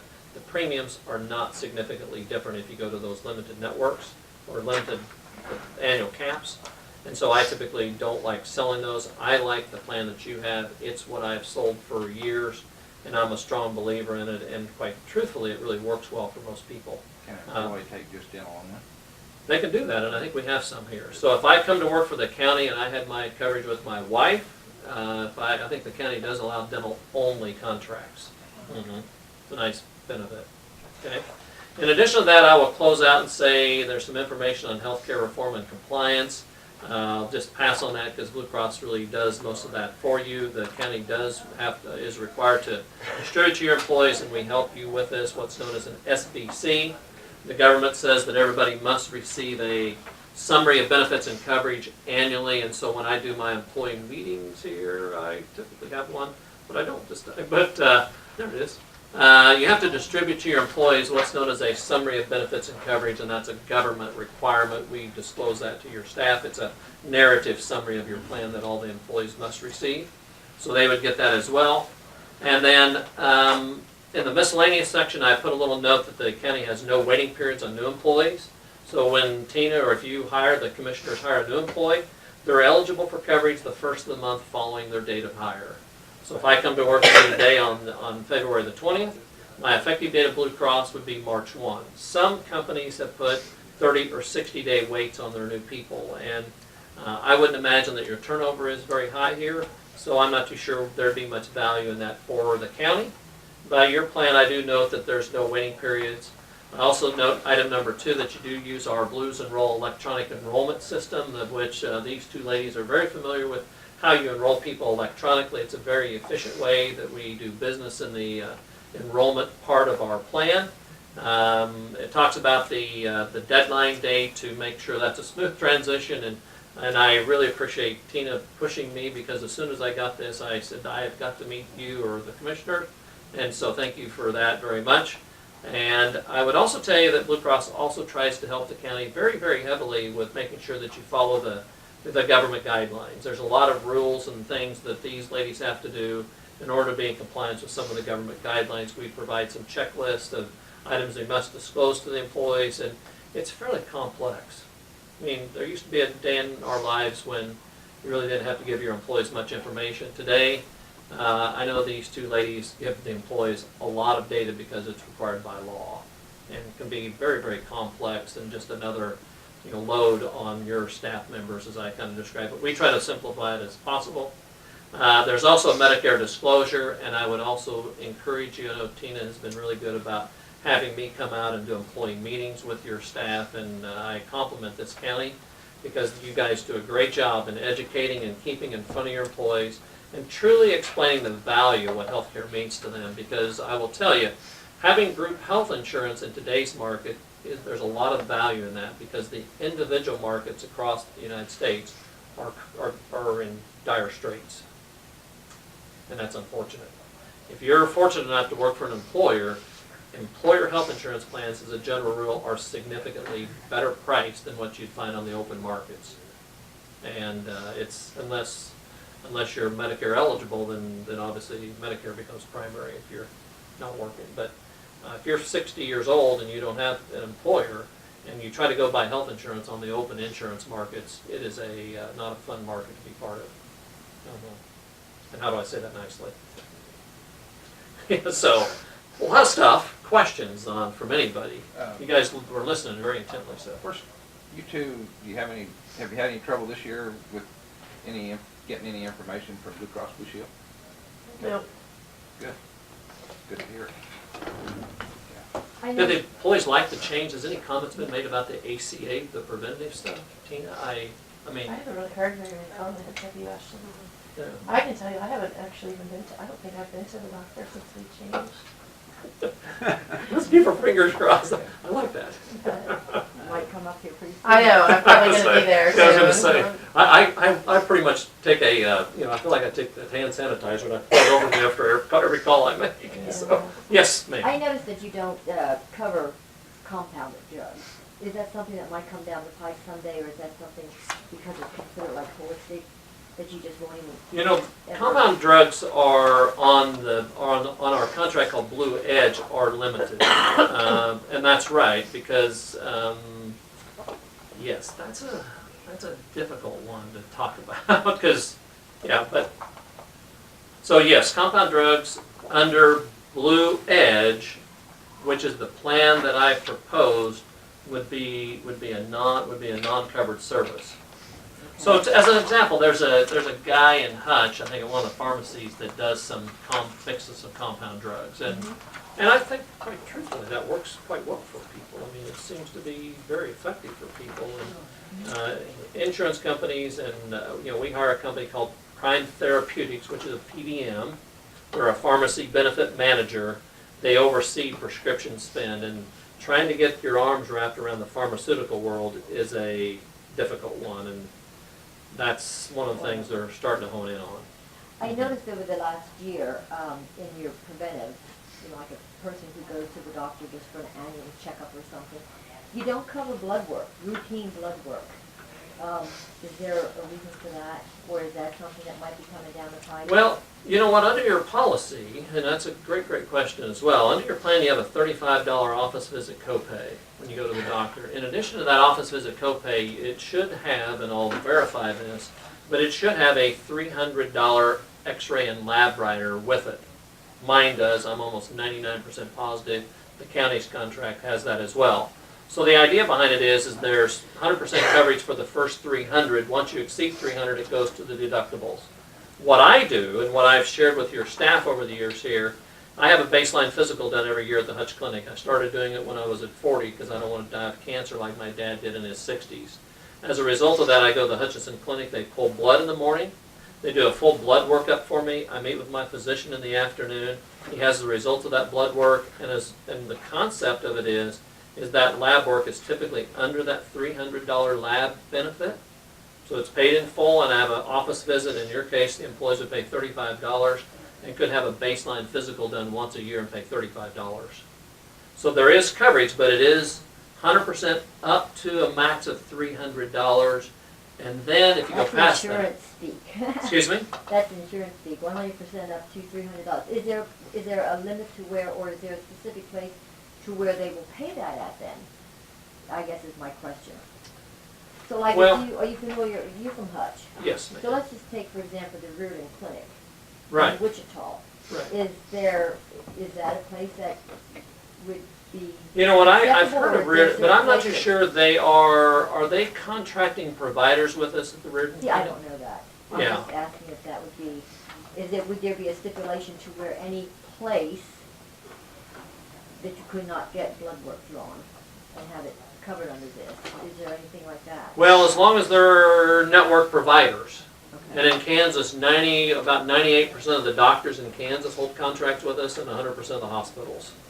But there's a small segment, about 2%, that are not in our networks. Okay. And so you have to be really careful. It's like the in the dental world, about 90% of the dentists in the state are in our networks. You go to a non-contracting dentist, we'll pay them the same amount of money we pay a contracting dentist. If they charge above that, you owe the difference. Randy knows that. Yes, ma'am. When you talked about getting lab tests done as part of a doctor's office visit. Now, I'm not in the county. I mean, I don't work for the county. But I do have Blue Cross Blue Shield. And here's what happens when I go see St. Luke Clinic and they order lab work. The clinic bills Blue Cross Blue Shield under the clinic's name, but any lab work is done through St. Luke Hospital, and they bill under St. Luke Hospital. Blue Cross Blue Shield always applies that lab work To your to deductible. So, in our county, here's the reason I'm asking this. In our county, I don't think it works quite the way you described. In Hutchinson, it would. You go to Hutchinson Clinic. The lab testing comes under the Hutchinson Clinic. But in Marion I County. guess it would depend on how they bill that, but typically Right. any lab work should be paid first 300 in full. I But know it's mine not. wasn't. It's never. Are you on this contract? I'm on the plan, yeah. I need to probably, why don't you pull your EOB on that, I'll review that. I mean, you know, your explanation of benefits when you had that. Okay. Because what happens a lot of times, maybe the first 300 is paid in full, and then if it went beyond that, it's applied to the deductible. So some people, Mine's all applied to deductible. It's always less than, my lab testing is quite routine. Uh-huh. And altogether, it's about, it's less than $100 worth of lab work every 3 months. That's Yeah. always out of my pocket. now some individual policies and other plans may not have that lab rider like the counties have. I have a different group plan. Yeah, so that could be commonplace. The school district here, their plan wouldn't work like this, as an example. Is there any time you go to a doctor, they don't pull your blood? Very rarely, I mean, very rarely, Randy. seems Very, like it. very rarely, so. Anyway. Ken, anything? Anything? No, I Anything? appreciate the information. A lot of information there, and I probably got a little long-winded, so I Well, apologize. and I did have one question. So the rates that the renewal rates, that's for exactly the same plan we had. Yes, ma'am. So if, So you gave other options, but these rates you gave us are the same exact plan we have right now. exactly. So if you said to me today, if the county commissioner said, Bruce, we don't like the increase, but we'll bite the bullet for another year, what do we sign? Tina, in that folder behind tab 1, I would need those 3 contracts back to my office. Right. Is what I would need. So, so that I need an autograph that's signed, title, date, and I think you guys, we do a payroll census form. I would then put together the packets. We had talked about employee meetings and come out and do kind of our annual meeting and talk to your employees about open enrollment. So, So the 3 options, they just mirror what we're at right now. exactly. Only we added the telehealth product Right. to all 3 of them. The other information you presented were just other options that are available and that wasn't That's right. rated out. I kind of, as a general rule with companies anymore, I just kind of take it upon myself just to say, hey, this is what it would take to keep costs in check. And everybody's kind of wanting to know that. Everybody's kind of fearful of what's happening in the markets. So,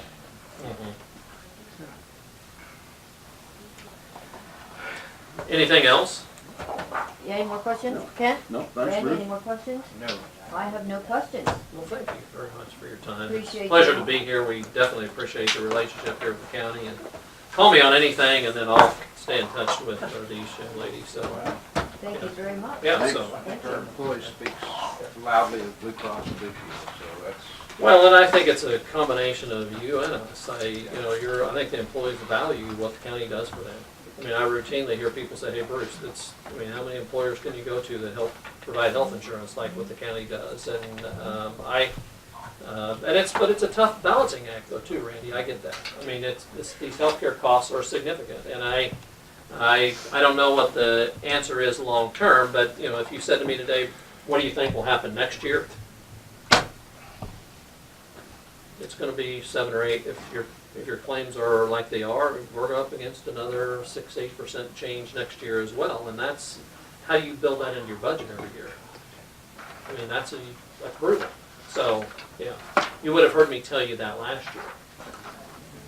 Yes. So, thank you very much. Thank you. Call me on anything. I think my card's in there. Yes. It's a pleasure to see you guys. You don't need to get up. So, yeah. So, Don't we get a- Appreciate it. and just let me know, please. Thank you. Anything you need? Got it? Okay. Hi, nice to meet you. Yes, thank you. Thank you. And Kent, see Bruce, you. good to Yeah, see you again. Yeah, nice to see you. So hopefully the roads won't be, they were bad coming out of high, so they're not bad. So thank you. Okay, see you guys. take care of them new hips, we don't wanna see you fall down. Excuse me? Take care of them new hips, we don't wanna see you fall down. It's changed my life. Yeah. I mean, for the I thought better. you were joking. Good. I mean, that's for the better. I mean, it was Good. amazing. I mean, I can actually lean over and tie my shoes and pick up a golf ball and don't have to have my wife or one of my kids do it for me. So it's, wow. It's changed my life, so thank you. Thank you. Is Ed out there or did he have to leave? Is Ed out there? Ed's out. He's out there. Ed's out there. Ed, your turn, finally.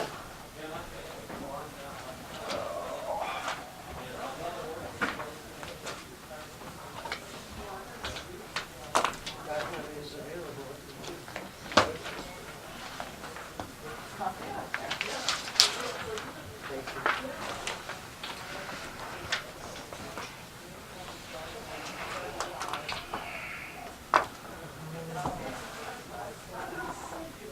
My report for January, we ran 113 calls in January. From last year we ran 86, so we're up quite a few.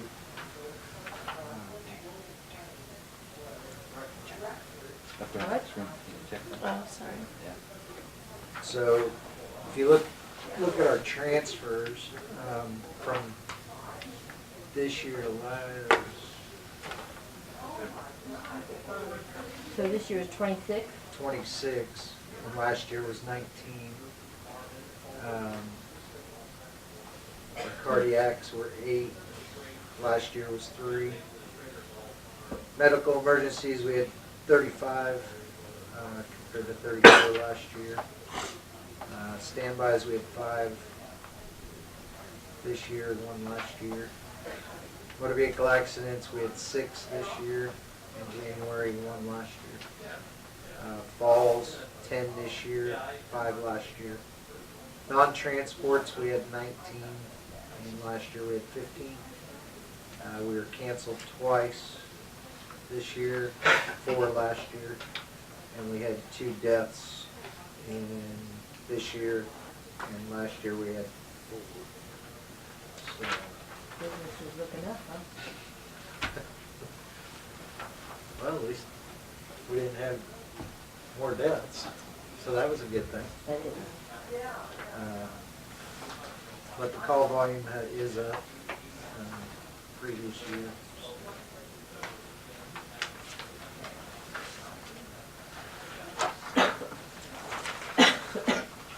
Financials, we go to financials.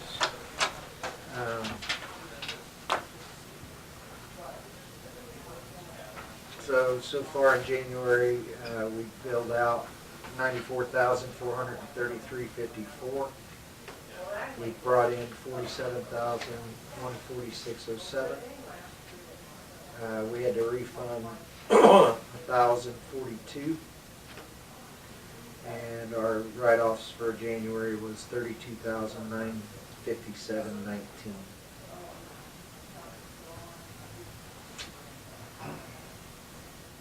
Anybody have any questions on that? Any questions, Ken? No. Brandy? You all Is, studying? Is our company still doing as good as they started out? What is the name? Omni? Yeah, they're still doing it. Okay.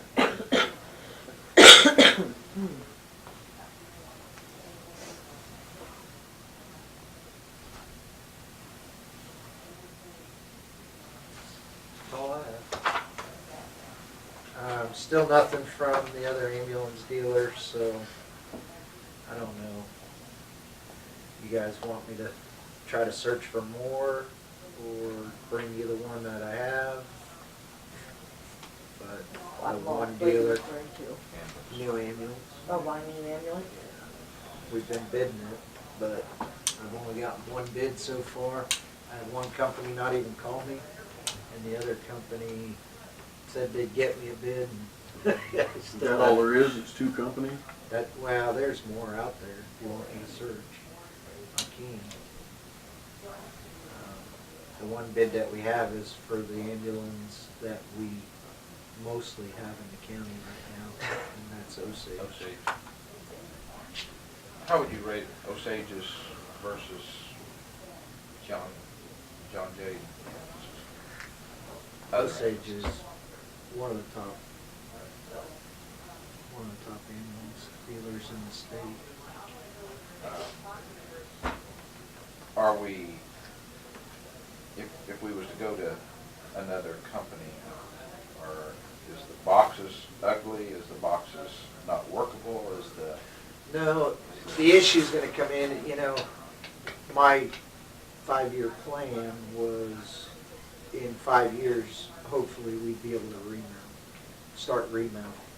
If we switch to a different company, the remount changes, because then you have to go to that company to remount, and most of our boxes are Osage boxes, except for 2. We only have 2 that are, one's MedTech, which is an old company, they went out of business. that was inherited Florence, right? Is that what you're talking about? No, it's the backup. It's backup And Tampa's, Okay, both of them. so they're MedTechs. But all the rest of our ambulances are pretty much Osage. Florence is good. I'm not sure. I know the other 3 definitely.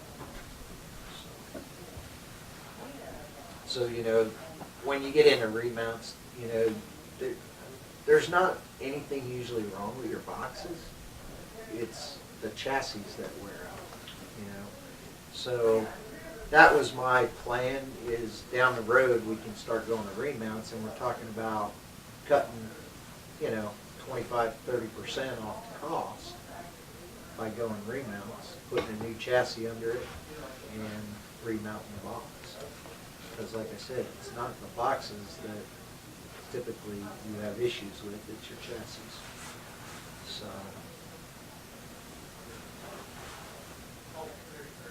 So I don't know, Are you if seeing you guys, you seeing an increase on repairs overall, or?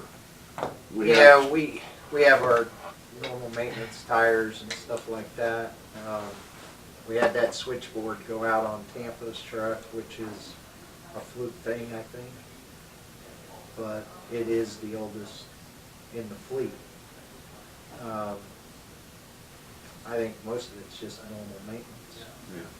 I guess a Right better now. question is useful life. Are we getting to the end of the useful life on On 1 or Tampa. 2 units? Yeah, we have 2 that are that are pushing. They're going to start giving us issues if we run them much. We just put new batteries in Tampa's truck, but that's normal maintenance. Which one's due to be replaced? Tampa's. Tampa's. It's the oldest in the fleet. So what do you think about continuing with bids so that you can get? I can. I can look for some other companies. The quality of units is going to be your issue. Some of the companies out there, they might be cheaper, but there's a reason they're cheaper. So, the 3 I was bidding was, the 3 companies that I've used in the past, and I've had really good luck with them.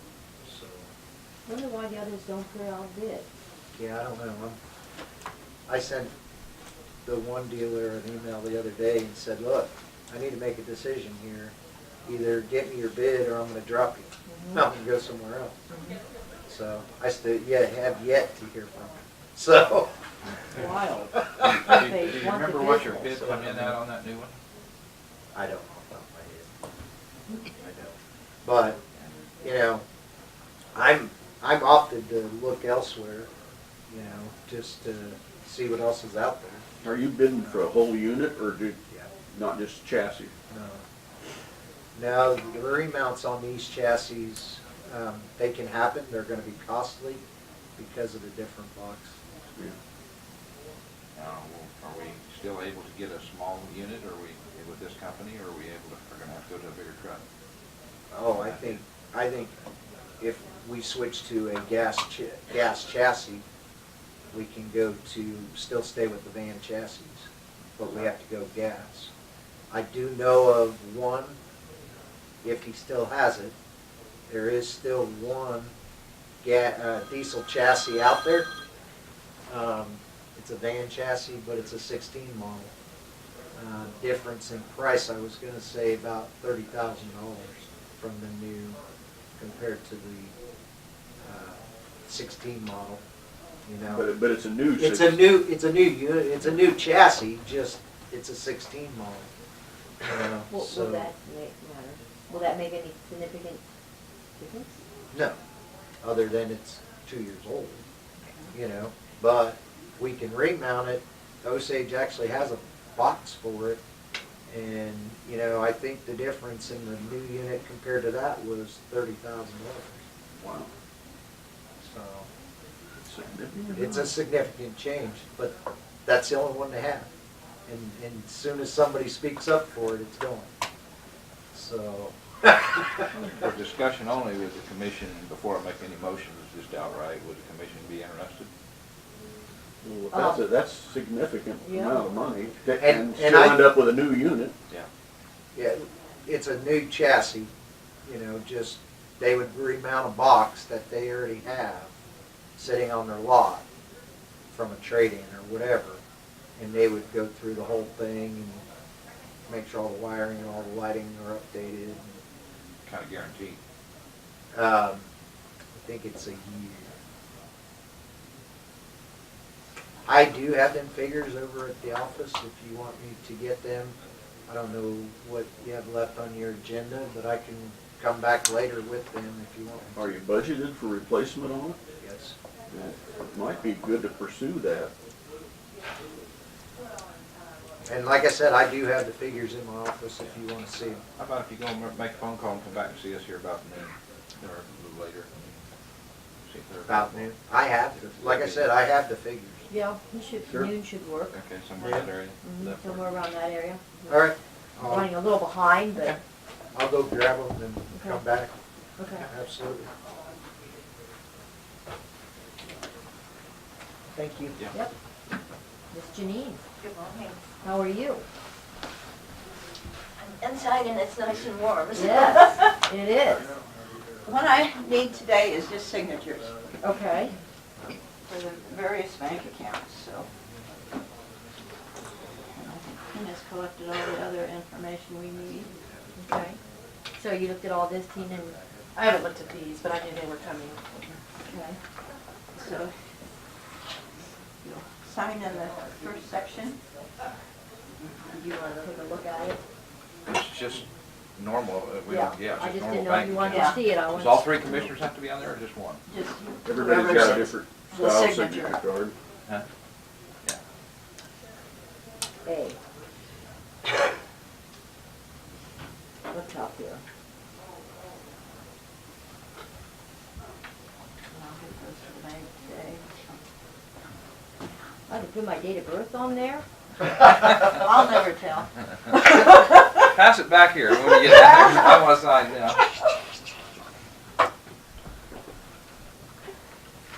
There's that one. And this one is for payroll on Marion National. Okay, I assume right here. I think line one, probably, yes. Yeah, while you're here. Where'd you? You did B.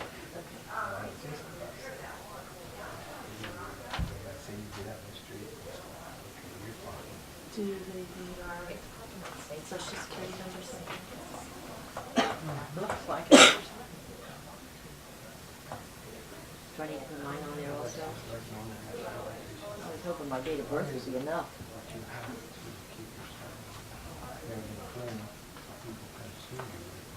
On this one too? Just on the first.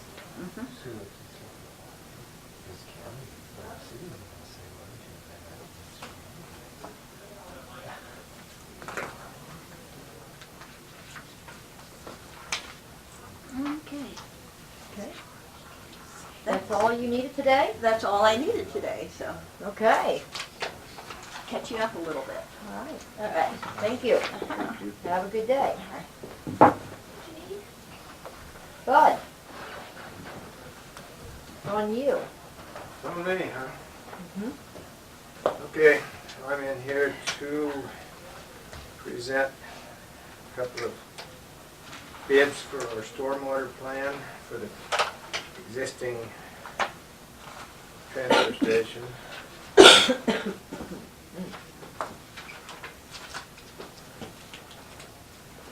Is there three of them here? There should be three of them.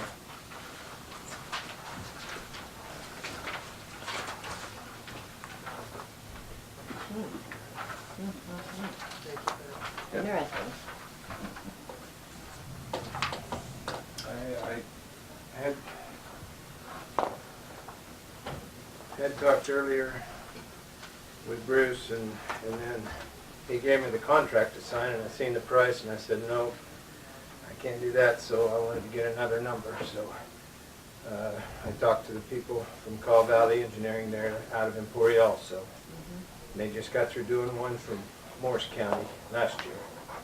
And he said that that's firm price. He said we would do it for that. And I said, well, we're in the 70s now, going to probably be 60s now since I'm getting it approved now. 60-some days left to get it done. He said they can get it done in that length of time. So, Good, okay. so anyway, that's. Commission have any questions? No? Randy? Okay, I'll go ahead and make a motion and accept Call Valley Engineering, $3,500. Second? Second by Kent. All in favor, say aye. Aye. Aye. Call Valley it is. I got a hold of Karen with M&K Fresh last Thursday and told her what we were doing and everything, and asked her if they would be willing to commit to Marion County Transfer Station, because she says right now, if we didn't have transfer station, she'd either have to go to Abilene or Salina with it, because Council Grove does not accept out of county, Morris County doesn't accept out of county trash. So she said as long as they are in business, they will commit 100% to Marion County Transfer Station. So, got that. And so, You was here for the city of Florence, right? yes, I've seen that, so I wanted to, anytime I see transfer station anymore on the agenda, I'm coming, just, not just to be nosy. So, you know. You? Me, nosy? Okay. Okay. Once in a while I am. Well, I think we had the same commitment from Florence, to stay with the transfer station. Right, right. That sounded. That's what I'd heard too, you know, that they were willing. I knew they picked up for Burns, County Lake and Florence. I didn't realize they did only, and I couldn't remember the other ones he mentioned, or was that the only one? Cedar Point. Burns. Cedar Point? Cedar Point. Cedar Point. Burns, all in Mary County Lake, Yeah. Florence. I knew there was one I was forgetting, but I couldn't remember which one it was. So anyway, and then, of course, in your package you had why the permit is required, or permits for the engineering of the building. That's the statute, the regulation right there. The 2829.6 has to be done by an engineer licensed in the state of Kansas. That's what KDHE requires. So, just so you guys are aware of that. And then I sent Bruce an email to tell him to stop doing the stormwater plan because he was proceeding ahead with it, because I didn't know which way we were going to go. Sure. And he called me back and was talking, and I just told him, I said, you know, things are going that, you know, I was hoping that we could get down, and like it was mentioned in Wednesday's meeting, get down to a $2 million building. And he sent me an email later on. I told him not to do nothing.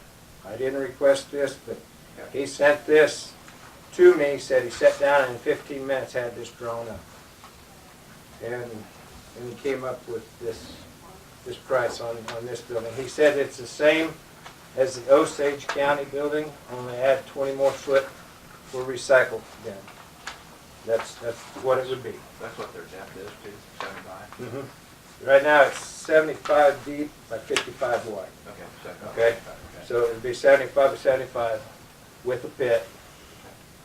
I mean, you know, the pit's included in that 75, so you're probably looking at 55 foot of floor. But anyway, I did not request this. He just, I told him that everything was on hold at this time, so that's why this is here. I figured you guys would want to see that. And So this is about 55 foot of floor and 20 foot of pit area? I think that's what it measured out. Somewhere in that area. Yeah. Okay. Yeah. All right. And that's of course it's ground level. It's whatever site you guys choose, you know, is how it's going to affect our pit, you know. But that got it down to something that's pretty decent in my books, you know. That's A lot better. That's what I was hoping for price-wise when he brought in that one plan for the flat floor, you know, instead of the 2.9 million. I was hoping it was closer to the $2 million mark than, you know, because that plus 2 machines for 300,000 would put you just a little over Yeah. 2 million, you know, so. But anyway, I wanted you guys to see that. It was nothing that I requested. He sat down, threw it together, and sent it to me, so. Fine. Now we have that, so. Good. But anyway, and I'm working on chemical bids for the weed department. Let's see, you don't meet next Monday, do you? Looks like next Wednesday. Yeah, well, I can wait and come the following Monday with those. I don't need to try to squeeze in. Looks pretty full. So I can wait on them. I'd like to get them ordered as soon as possible because I got people that's starting to straggle in, you know, and some of the stuff they want I don't have. But I'm telling everybody in the trailer bids, I requested that they have them to me this Friday too, so we can look at that for the transfer station to get another trailer for that, because up at Stockton, they're looking at mid-September if they get the bid, and K&L out of Arkansas is 22 weeks. So it's about the same at the time, so. Okay. And I think that's pretty much everything I got, unless you guys have something. I don't have anything else, Ken. Nope. Randy, do you have any other questions? What has he got here? This is an elevated slab for just taking a machine and picking up everything, no dumps, flat building, is that what this is? No, this is supposed to be the same as Osage County with the Okay, pit. same as. Yeah, that's the way I took it, you know. And that's how Osage County is. Yeah. You know, it's got the pit, so Okay. that's, and he's got it designated for out there, you know, on the 180 Yeah. up top there, so. Okay. But anyway, I just wanted you to.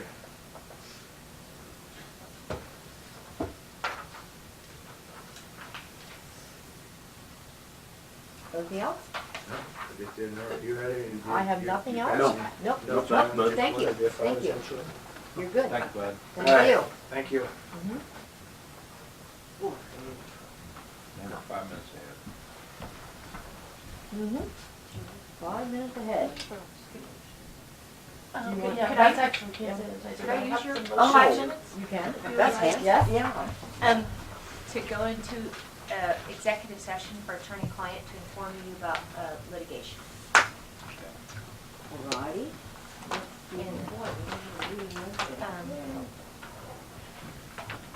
Could we include Tina if she's got time? Sure. Thank you. Is Sheriff Kraft out there? I just saw him here. You just saw him out there? We're just chucking right along here.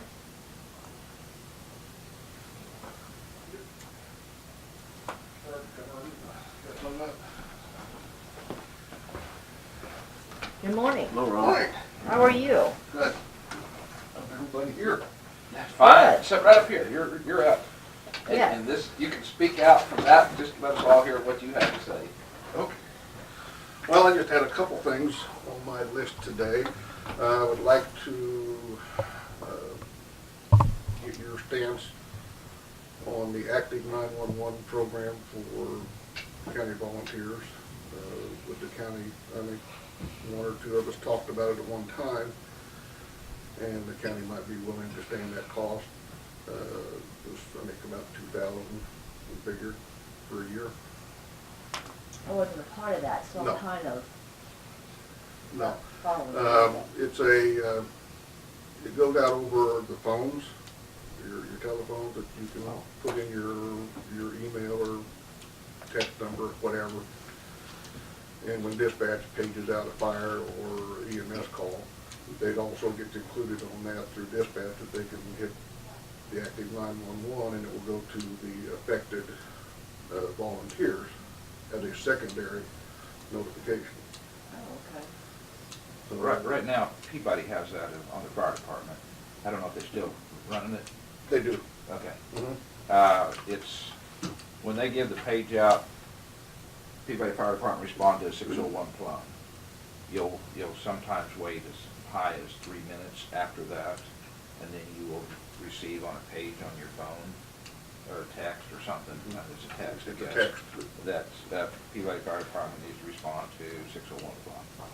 It's a backup system, but it don't allow the persons responding to respond back, is what Rob's main problem with it is, in a way, is. As far as dispatch is concerned, Yeah. yes, we don't necessarily know whether they're coming or not, like we do with the radio response. But we know it goes out because, well, it goes out, and so we're hoping enough people will get it to respond and eventually get to a radio and respond. But that's why it's a secondary. Our primary, if we get on the fire call, if we get one response from an individual with the fire department, we know they've been notified, we know they're coming. That individual can also get the response back on his phone from all of their volunteers as to whether they got the message and are coming, and then they can in turn tell us whether they want more or less assistance. It's about $1 some, a little over $1 a head for a phone number that we use in that system. Per year plus a sign up, so it's roughly a $2,000 additional way of notifying. Who don't carry a phone today. Are there some of the volunteers that are already utilizing that? Yes. I was gonna say, because I went out to a grass fire, and one of the volunteers had it on his smartphone. Yeah. And it also showed him who was gonna respond or who was unavailable. Yes. The individual receiving that can text back responding, not available, several different ways. This is a little different than the It's a little first. different than our first, and we've had active 911 in the past, but on a limited basis, as far as the county and employees go. I would like to expand that as we county cover some of these volunteers as a added layer of notification for a call. I think it's only good. Yeah, it sounds good to me. So, Yeah, I mean, Glad you've seen it are already. they paying for the service themselves? Each department would have to pay for their own personnel. If Durham Fire wants to get active 911, then there's a cost and a per head or per phone number cost associated with that. It's not great, but it's enough, and a lot of the fire departments aren't overly flush, and I think it's a way we can enhance our ability to make sure that we get services. At one time, the county didn't pay for something that would come out, and like the city of Marion took it over or something, did their own, and on their department. We had it at one time, that it was covered all of the hospitals and EMS and most of the fire departments, and then they were using it within their departments, and then it kind of went away, but we've kept our part of it as far as dispatch, and I'd like to now. Do you think that our county is pretty well covered with it, Rob? Yes. Most all the fire departments now are utilizing it in some way. There's a free trial out there now that they're utilizing. So right now it's free, but probably in a month or so, we're gonna have to pay a bill, or they are, or we are. And so I was kind of wanting to get ahead of that curve. I would. Well, I think that added layer is pretty invaluable. I mean, for what you're talking about cost-wise. I don't know whether we can pay it out of sales tax for this year, or just put it on, or whatever. As a matter of fact, I'd make that my motion, to go ahead and put this on for this year for sales tax till we get it budgeted in somewhere. I have a motion on the floor by Randy to put it within the sales tax, to have it paid for. Do I have a second? Second. Second by Kent. All in favor, say aye. Aye. 3-0. Pretty easy. Thank you. Good. How's the new radios working? They're good. There's pluses and minuses. Out in the open, they're super. We get communications with places that we haven't been able to communicate for a long time. The drawbacks are inside some metal buildings. We have some limited reach inside some metal buildings, which is causing some concerns, and that's an additional thing that the active 911 will help in that case. We're getting cell phone. Some of these buildings you don't get cell or radio. Some you might get a cell or radio, but so. That's not an issue that can be dealt with from the manufacturer. That's the nature of the 800 frequency, megahertz, and it's just the way that is. If there is problems somewhere, another deeper tower will not help us. It may, and we're looking at, especially over in the western part, we're looking at some study where to see if it would help or not. I don't know if it would help get into the building. The problem is the regular wavelength. Your lower bands more easily went through the metal or into the buildings. The higher band, 800, 900, that particular frequency has difficulty with metal buildings.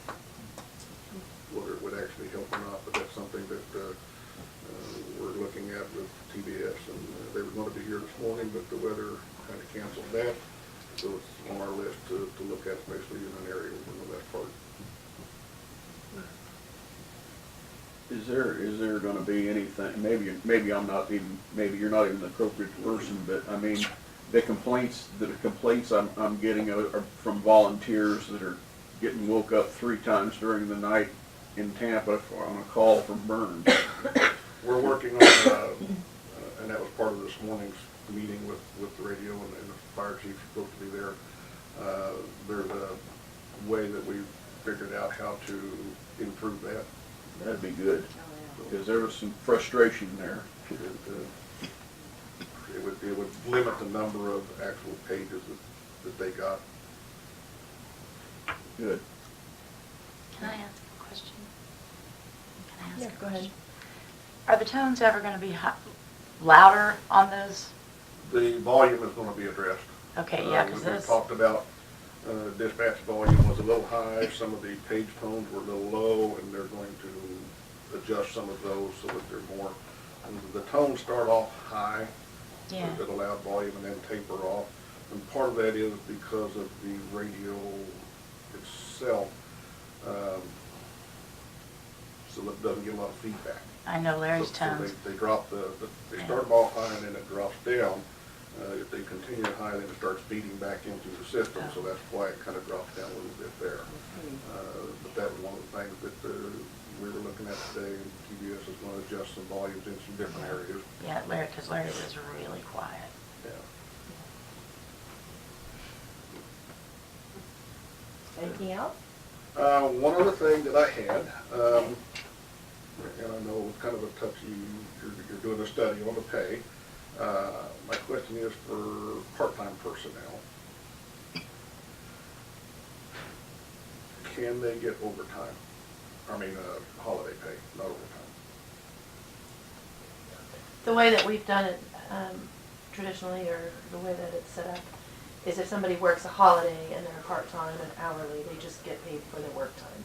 They're not getting paid time and a half or anything like that on a holiday. And I think that's what he's asking about. Yes. As we address this, what your thoughts are about changing that. So they do get holiday pay, just not No. time and a half. Just No, they regular don't, regular nothing. pay. They We don't. just get regular pay. The full-time people get, if they work, they get paid regular pay, plus then they get their hourly holiday You know, they pay. get their holiday pay. But a part-time isn't eligible for holiday pay, or hasn't been in the past, so. I would like to make a request that they be eligible for the holiday pay, because what's happened is especially on the specific incident over Christmas, we had somebody in the hospital. I had to provide 24-hour coverage for several days, and over Christmas, and the part-time folks gave up their Christmas at home. They were kind of under the impression, and I kind of was, maybe it's my fault, that they were going to get holiday pay, and they didn't, so they were kind of frustrated over that. And I just don't want to lose send a full-time officer down there, the cost would have been much greater. So we're actually saving a little money, even paying them the holiday pay would come out cheaper for me than assigning somebody. Wouldn't that be typical when you need a lot of part-time help? It is. Holidays. On a holiday, other days, as well, but this is kind of where we're at now, that they didn't get it, they don't get it, and I would like to request that they do, because they give up their holiday with their family, and I think they would be deserving of it as well. What, Rob, what kind of, let's take, that was Christmas. Mhm. I'm thinking of the city of Peabody and 4th of July. You supply a lot of officers, and probably, I don't know if you supply any part-timers on the 4th, but, I think you have in the past. I don't know of any other holidays that I can think of in other towns that you work, maybe Labor Day. I don't know whether that weekend. Labor Day, I've generally got enough of full-time that we can cover that with one of them, but I would put a holiday in there or a part-time in there somewhere as well. This situation apparently is something that just happened over this Christmas deal. Yes. My question to you is on a normal year-round basis, how much is that going to happen, and how many times are we looking at? Not that often. They don't typically work every holiday, but this was a big one for us in dispatch as well, because of the flu season that hit dispatch hard, and so they had some part-timers in there, and they were a little bit frustrated that they weren't eligible for the holiday pay as well. Now we're not just talking officers. Now we're talking dispatch now. Right. Well, and then it's So- also gonna go on into other areas as well, eventually. That's what I'm just trying to alert us that what that could happen here. We're setting precedents for everybody, and I'm not against that by any means. I'm just letting us know that can happen here, what we're talking about. And I think it's something we need to add to our discussion when we do that. You're looking about going forward. Yeah. Okay. Yeah, I would love to help those individuals out that were affected, in the past. But at a minimum, look at it going forward and put that into the pay plan study or whatever you're gonna do with that. I think it's reasonable That to be looked discuss at. it. Look I at think it they're anyway. deserving. Agree? I wouldn't even mind going back to that situation, especially, I don't know about the dispatch, but the situation there where you put somebody in the hospital, and all of a sudden you're thrown with the responsibility to provide guard 24/7. Yeah. And Several days, and part-timers filled the majority of that slot. Those slots were filled with part-timers, not all of them, but the majority was, and especially over the Christmas holidays, a little frustrating. I'm tempted to make a motion. I guess I would like to express realizing that that's not a thing was planned on your part. Correct. It was something you thrown into, and we got people to come out and volunteer to do that. You may have the next holiday too, you may have the same thing again, so I'd like to, how many people are we talking for 1 day's pay? Probably 2 people for 1 or 2 days. It might have happened over New Year's too. I think they were gone by New Year's, if I'm thinking correctly. They were out by New Year's, but they were over the 2 Christmas, days there. And I had 24-hour coverage down there for the road. Did we give 2 holidays, Christmas and a day, 2 holidays? Okay, so it'd be 2 days, wouldn't it, for that? I'll make my motion to take care of those people that was put in that situation for the hospital stay, that the volunteer, part-time people come in and worked for those 2 days, to pay them holiday pay for just those 2 days. So they're hourly, so would you do just, They're hourly rate at 8 hours. right, so are you wanting to pay them like double time, or like give them our holiday pay for the number of hours they, or are you want to pay them time and a half for the hours they worked, or? Like a full-time person, they're Yeah, gonna get, they would get if time they and a worked half. the whole day, they're gonna get 8 hours of holiday pay, plus, but their shifts maybe 12 hours, they get 8, or 10 or 12 hours, whatever they work, of regular pay. So, I think Yeah, we should I think about I was it a thinking, little excuse bit. me, maybe I better think this over. I was thinking of 12 or 8-hour days is what I was thinking, but if it was 12-hour days, I guess. You don't think it would be a good idea, maybe think about it at least for a week, see how we can maybe, before we jump and do something? Yeah, give me a list of what you got, Rob, because, I mean, my idea here is, I don't want them people to say, well, Rob calls next, what's our next holiday? Could have been this yesterday or the Monday, and have somebody in the hospital, well, he didn't pay me last time, and holiday. yeah, Well, see, I just didn't know if they work like a 4-hour shift Right. or, you know, depending on what they work. I'm specifically talking about guys that work the full shift, you know, or working ladies, you know, whichever department over there I'm talking about, you know, if you work the full shift, then I would ask that they be given the holiday pay just like any other employee. Then if you have somebody that doesn't work a full shift, that's part-time, that's still coming in on a holiday, So, that's, you know, they wouldn't. did I misunderstand you, treated the Tina? same. That it's a policy that, right now, if he's got a 12-hour shift officer scheduled on a holiday, that you're gonna pay him 12 hours for No. holiday pay? No, Okay, we pay 8 hours. okay. Well, Holiday that's, pay plus whatever their shift is, what Okay. they work, they get paid for that. yeah, 'cause I could not understand why we would pay more than 8 hours for a holiday pay. No, we don't. Okay. But I'm just saying, if you're looking at part-time, their hours are flexible, so you may want to look at, instead of doing, not limit it based on their hours, just say, if you work on these holidays, you would get time and a half, or you would get, for these holidays, you might get, you know, double time or something. I mean, that's how a lot of places do it, so. I would, yeah, I mean, I myself would think that just 8 hours holiday pay would take care of the situation myself, but that's what my intentions was with the motion. So do we need to think about it a little bit? Would a week, thinking Yeah. about it? Okay, bother you? I would take back the motion for a week. That would work. Okay. It's gonna So be- just so it's that gonna we be a can ret- get. It's gonna be a retroactive deal anyway. Yeah, Yeah, it is, so- right.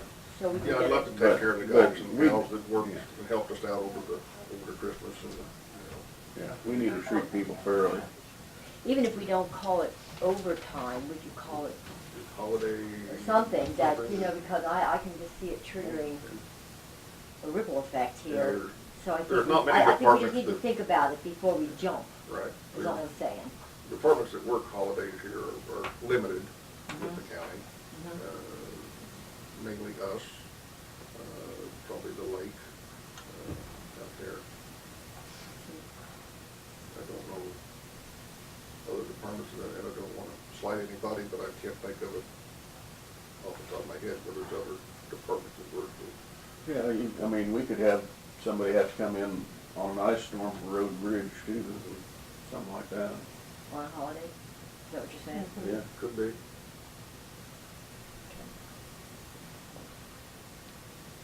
Yeah, give us a list of what you got, for that Christmas weekend. I'll let you know how many people will be affected. That'd be good. That'd be good. I'm sort of, the reason why I'm voting, my personal self, I'm voting for the person that you called in to take care of that person at the hospital.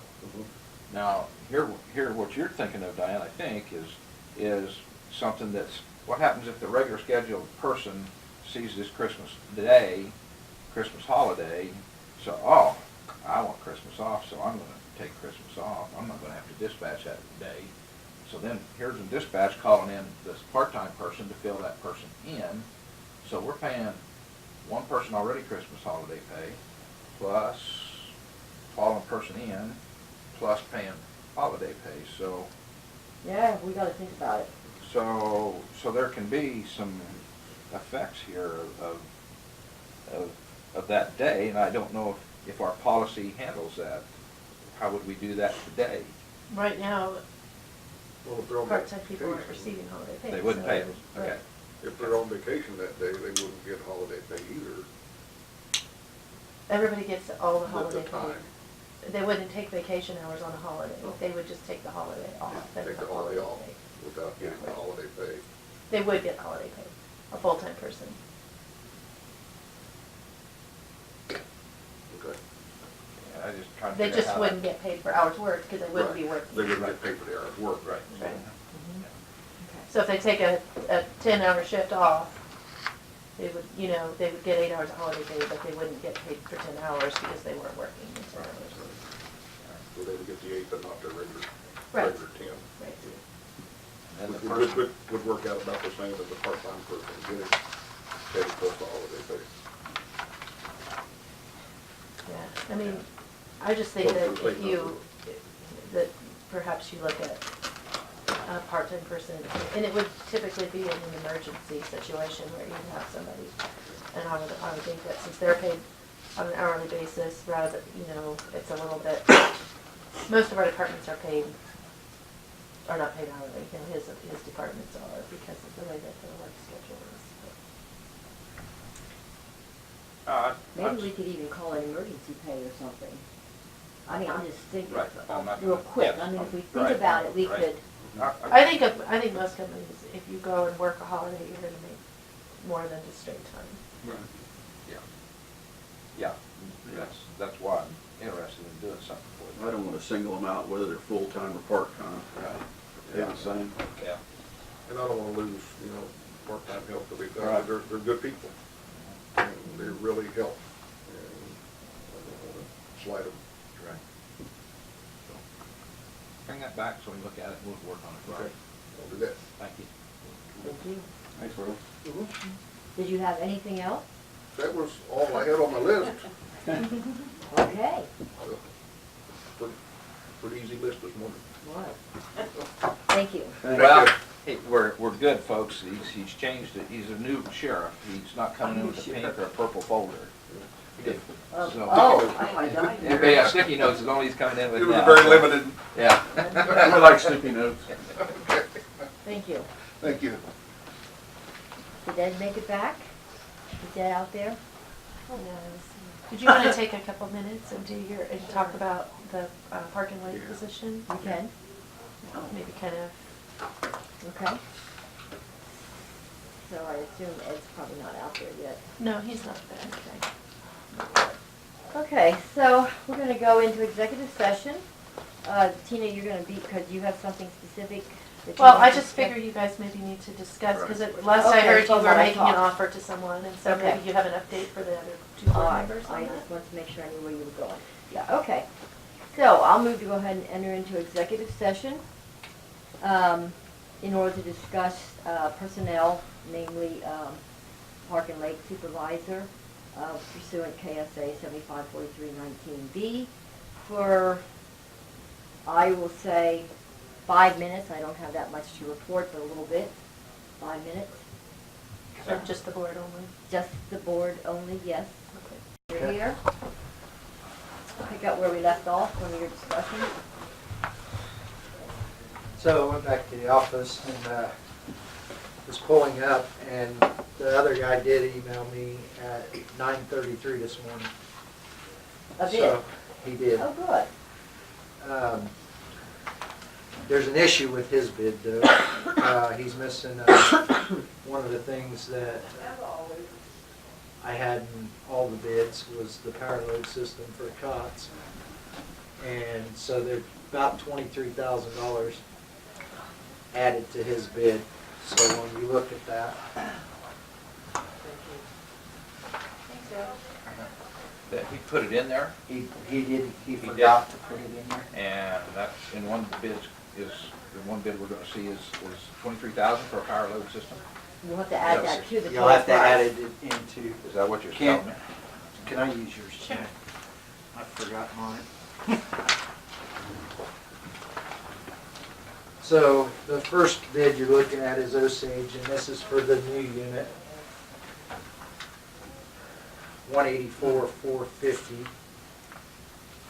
It's a 2018 Ford E450 diesel, so it changes. It's got the V10. Oh no, this is That's the gas. gas. Gas. This is the gas. Switching to the gas. Okay.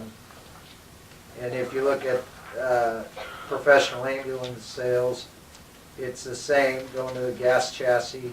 But like I said, on his, add 23,000 to his, roughly 23,000 to his bid. And I'm watching my email, to see if I called him, and he hasn't emailed me yet. He said he would try to get it done.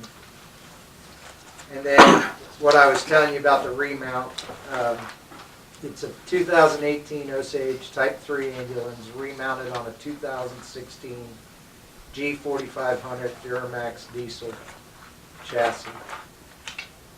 I talked to him before I came up here. He says he has 2 of these if we want to stick with diesel. If we want to do the 2,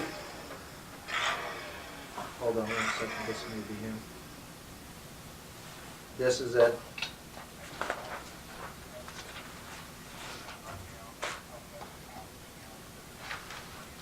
Okay, I'm at the commissioners, and I'll watch my email.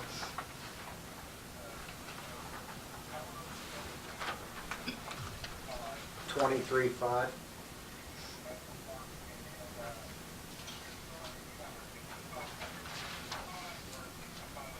$6,500. And another 3,000 for the, okay, so, I don't know. No, this one. Oh, yeah. yeah, it's the older one. It's this one. You would have Okay. to add 23,000 to that. This one. Okay, I'll be watching for it. Thanks. The one on your right. Yeah. Bye. So that was him. We need to add 23,500 for the power load, plus the kit to install it on our current cots is another 3,000. 26.5. So 26,500 added to his. That's added to Osage? No, Added to the that professional. first one? ambulance. Second one. No, second one. First, Professional. second one. Yeah. And 26.5. Added on to that, yeah. And Osage's bids have that already in it, so This one? both of them, yes. Both of Osage? Yep, One's just a remount, one's new. right. The 2016, that's what I was talking about, it's about $30,000 cheaper in cost. We're getting a 2016 model chassis, but the box will be older, but they will go through the whole box, put all new stuff in it, paint it however we want it, and all that, so. It'll look like brand new. It, absolutely, You'll never know it. you never know. And that's 155,000, Correct, and you're okay with that? absolutely, Okay. absolutely. What was the reason for you even talking about going to gas? You can't get a van chassis and diesel anymore. Oh, I see. Like I said, Osage, he's got 2 of them. Right. As far as I know, talking to the dealers that I've talked to, professional ambulance, this other bidder couldn't find any. But Osage has 2 sitting on their lot right now. Wouldn't you still get better gas mileage with the diesel than you would with that big gas engine? Absolutely. Diesel gonna be a little. I'd like to stay with diesel if we can. Well, because, we make a lot of transfers. Yes. We That's do. what I'm thinking. So my other thought is, where they have 2, I know it's 155,000. We ain't budgeted for it, but if we could put it on a lease purchase for 3-4 years, there's a little interest on there. Ain't very much. The interest rate's pretty low with them, and we can get 2 new 16 model chassis for a lot less than what we would pay. We'd be saving almost $60,000. So I wonder if they would even wiggle down a little if we bought 2. Probably I not. think they're pretty tight at that. Never heard that, so. Well, It's true. yeah, I can ask you. Yeah, I'd just say if we do 2, What would you do for it? Do you want me to call them? I can call them. I got all day. I'll call them. I've been on the phone with them twice already. yeah, might as well call them again. Almost. least $30,000 cheaper than even a new one. Hey, is there any wiggle room if we bought them two on the price?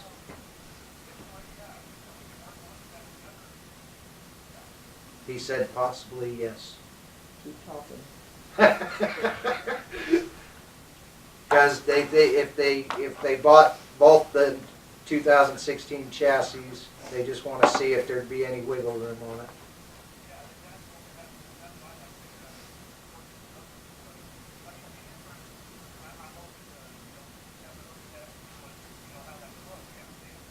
The answer is yes. He would have to do some looking. Both of them have but power lifts. both of them have power lifts. Yes, both of them would have power lifts.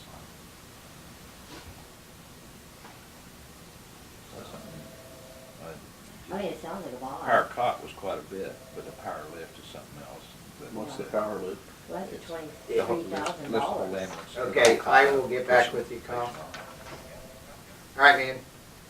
Thanks. Yeah, so basically what it does is, instead of the techs actually having to lift the cot, an arm comes out and actually lifts the cot with the patient on it, and then you just slide it into the ambulance. And that's quoted in the, It is quoted in that 155, 225. He's gonna get back with you once he does some figuring. Yeah, I told him I'd call him after, but yeah, I'll get back with you to see. In the 6 years I ran Mitchell County, all we did was lease purchase. That way we didn't wipe out our ambulance fund in case something major came up. So all we did was lease purchase for 3 years. And then at the end of 3 years it becomes ours just like anything else. But there's no limit on mileage, there's none of that stuff included in that. how many years are you getting out of one based on today's mileage that you're putting on them? Well, I can tell you that Hillsborough's ambulance right now is over 100,000 miles. It's about 120,000. And I would have to look and see. But I mean, with that diesel engine, those are 250,000 mile vehicles, aren't they? Right. You get up in that mileage range though, over 100,000 miles, the price drops tremendously on trade-in value. Well, I understand that, But but I mean, absolutely. max use. So I'm Yeah. talking about max Yeah. use. What year is that Hillsborough? Do you happen to know that yet? not off the top of my head. The thing that does happen with Kent is electronics over 5 to 6 years with your ambulance is Just from beat- wear and tear, Yeah, bouncing yeah. around. Yeah. Yeah, I can see Yeah, that. your There's a lot box of, of there's a stuff. lot of stuff on there The that. lights and things, it just, that's where your patrol cars, your police, your ambulances, any of those sort of fall under that guideline that after 5, 6 years out there beating the roads, that it's just a wear and tear deal. So, I don't know if that answers your question on that. Yeah, yeah. Right. It's, You know, the it's best more option- than just miles, I understand that. Yeah, the Yeah. best option is try to trade them out every 3 years. Not all of them, but move the Rotation. trucks. You know, like Hillsborough's truck, I'll probably put up in Tampa, you know, to give it a slow it down on the miles, you know, and it'll last us a long time, you know, being a newer truck. Marion's, you know, we could put it at the next best location, but trading off the two oldest trucks, the 99 and the 2001, I think that's what the two oldest ones are.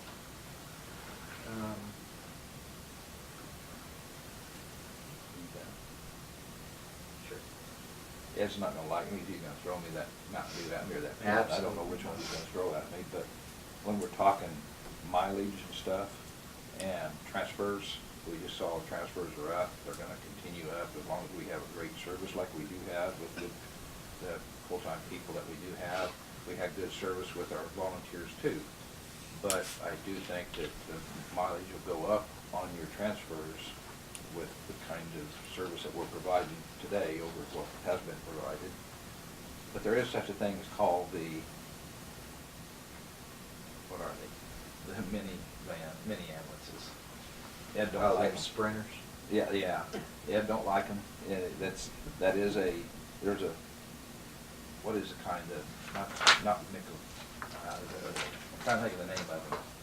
The fancy, the high dollar ones, high dollar cars that they provide this services with. I've seen them already. It's, You're talking about like a Mercedes? Mercedes, there you go. Mercedes. Yeah, Mercedes has them, and they're under 100,000 too.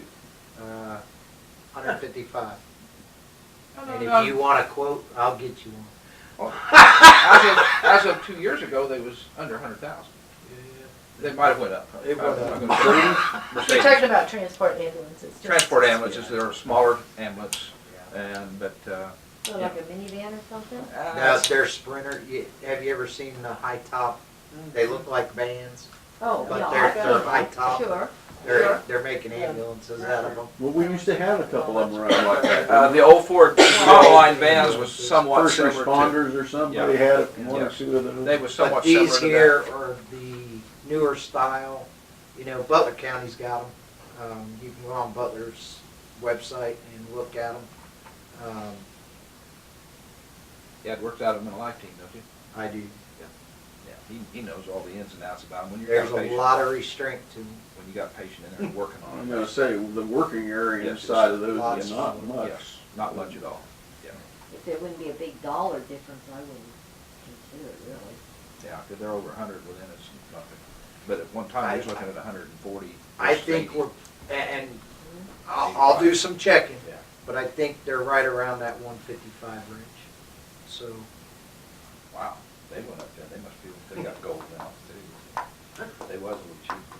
but if you Everything's want gone me to, up because the regular ambulance is the last one. I think we paid 120 in or something. Yeah, 130, yeah, right out And there. now we're at 180. Yeah, true. They all have done that, yeah. I think it's good to hear what they're due for that.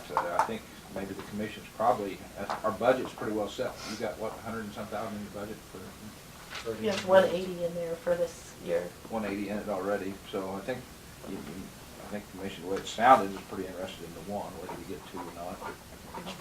So don't let the one get away from you at that price, I don't think. That's And then if you do, at least you, put down a portion the you first put down, year. so if we do them both, well, my suggestion is you put half up front. So basically you're paying for one up front and leasing the second one over 3 years. Sometimes you Would your gotta- budget handle that type of a lease payment though? Because on 3 years, on 100, you're talking, 50 grand. So it'd be Yes. two. We usually put aside enough every year to cover it.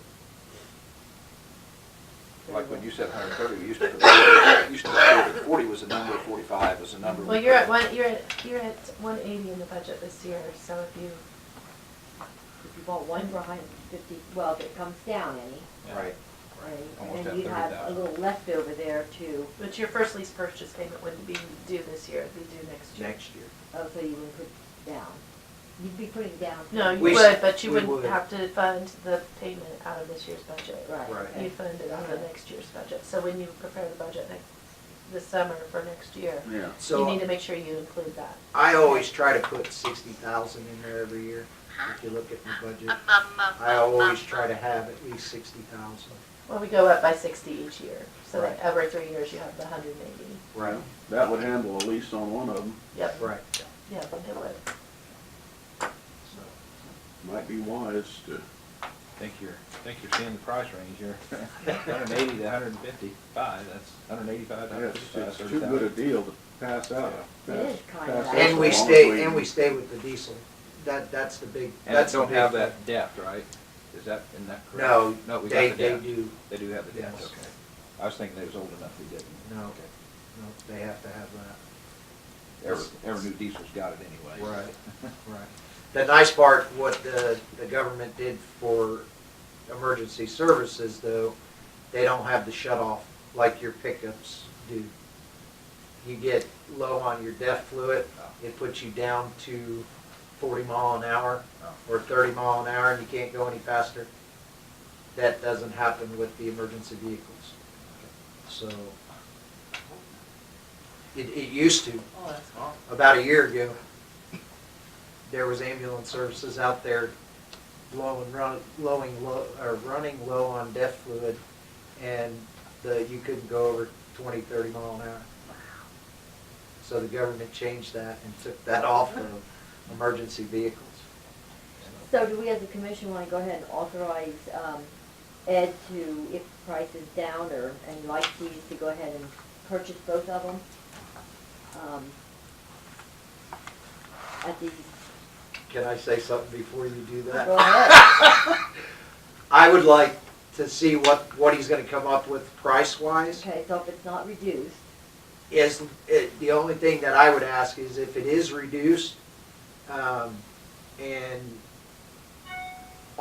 what I need the authorization, because we could optimally lose them if somebody else jumps in there, you know what I'm saying? I'd like to see how much he can come down. Hopefully he can have that to me in a couple days. oh, you Figure said it in a out. couple days. Oh, yeah. Okay. I bet you I call him today, he'll have it to me within a few days. If I can email that to Tina, she can email that to you guys, and get it back to you hopefully before Monday. Well, they're not Then- meeting on Monday at this point. No? But it would be, I mean, the board could tentatively, could approve that based on the numbers you have right now and just say up to this amount. And That's then up to you if it guys. comes in, you know, then I could certainly pass the information along of what it did come in at. Right. I mean, I'm assuming even at the 155 is a fair price, am I Oh, right? absolutely, absolutely. Okay, so rather than have you lose, You could do a not to exceed this cost or, okay, yeah. do I entertain a motion for that? or- I would make that motion not to exceed this times two, this 155 times two, not to exceed that in any dollar amount. Motion by Randy, do I have a second? One second. Second by Ken, all in favor say aye. Aye. Aye. Motion carries, And And hope it comes in. yeah, Anything under at a that. really good low price. Yeah. And that's at the 155, 225, Yes. not to exceed that, right? Not to exceed Okay. that, Not not to twice. exceed. Okay, well, you Three said kids. 155, so that's why I was. 155, 225. Right. I'd also, If you can't get that out of them, Ed, we're gonna fire you. You're tough.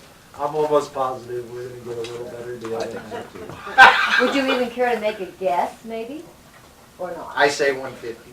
yeah, See, I think that'd be pretty awesome. That's a guess, I got it, but that'd be nice. 225 probably now. no. if we do end up with both of them, though, I'd like for the lease purchase to be done local. Okay, so you don't wanna go through OC. I like to keep Do that, they I like to do keep that deals? business in the county, That's fine. and we've been pretty competitive on those kind of things from what I've seen. I think you look in here, Canton, it says that they won't be ready for so many days, 65 days or so. Right. Somewhere I saw that. It takes. Yeah, I mean, we'd Or have time to do 90 that. days, so we got plenty of time to do that, I think. Oh, it takes a while to build them. Yeah. Well, that was my main reason And for. their remount might put us out a year Oh, really, doing that them far? remounts. That's why you want to get started. That's Yeah. Right, that's why I wanted to get it as soon as I can. I've been working on this since November. So, Okay. Sounds When we good know to a me. delivery date, I mean, when we know the amount, let me know. And when we know a delivery date, that's gonna determine when we go out for the bids on the lease purchase. When we know what they need the money, I guess. okay, Because we don't wanna do it too early. right. Make something like that. Yeah, we'll have an act, they'll let us know exactly when the delivery date will be. But I know on the remounts, they're at least 6 months behind right now. Tell them to hurry up. So, anyway. Do you All right. have anything else? That's all I have. The other thing is inspections are coming. So this week, all the ambulances will be going to Midway to get their mechanical inspections done for the year.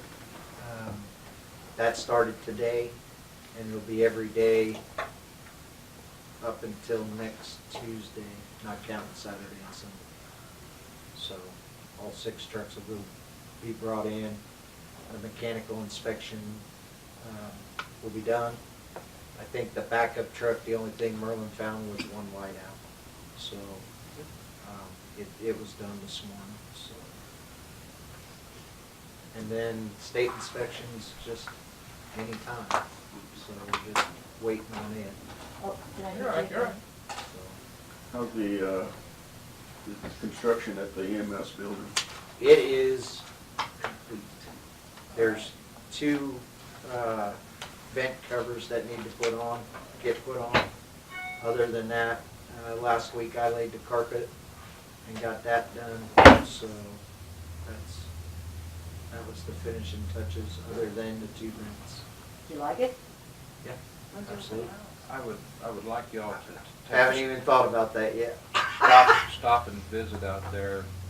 A lot of the equipment that we pulled out of the shed down here is out there in the open, and I just stopped probably a month ago or so, 3 weeks ago, something like that, and I saw it all. It's in our operating area of the bay there.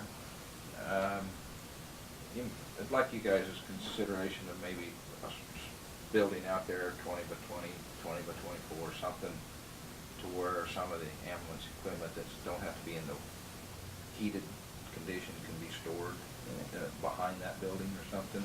I don't know the rules as far as the zoning rules out there on that. We gotta check. But maybe inside that fence area where it's right out the back door. So just a small building of some type. You just take a look at the. Is that stuff getting in your way? Yeah, right now our actual supplies are in the middle of the floor. They're not up against the wall. Just Yeah. don't look. Since we had to move all that stuff up there, we had to shuffle some stuff around. We were keeping it where them 2 bedrooms were, so it was out of the way. Now it's right in the, Out in the middle. out in the middle. Take a look and get your opinions. Yeah, please do, stop out, look at it. Didn't we one time talk about that overhang, enclose that? That's another possible. I never, yeah. That's Another possibility. Yeah, it's another possibility.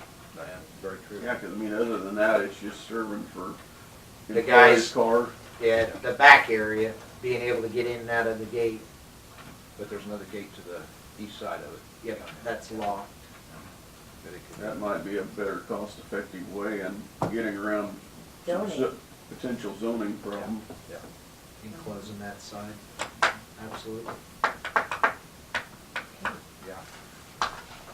Thank you, Ed. Yeah, and I did get his email, and it's 203,875 on that professional. Professional. Professional.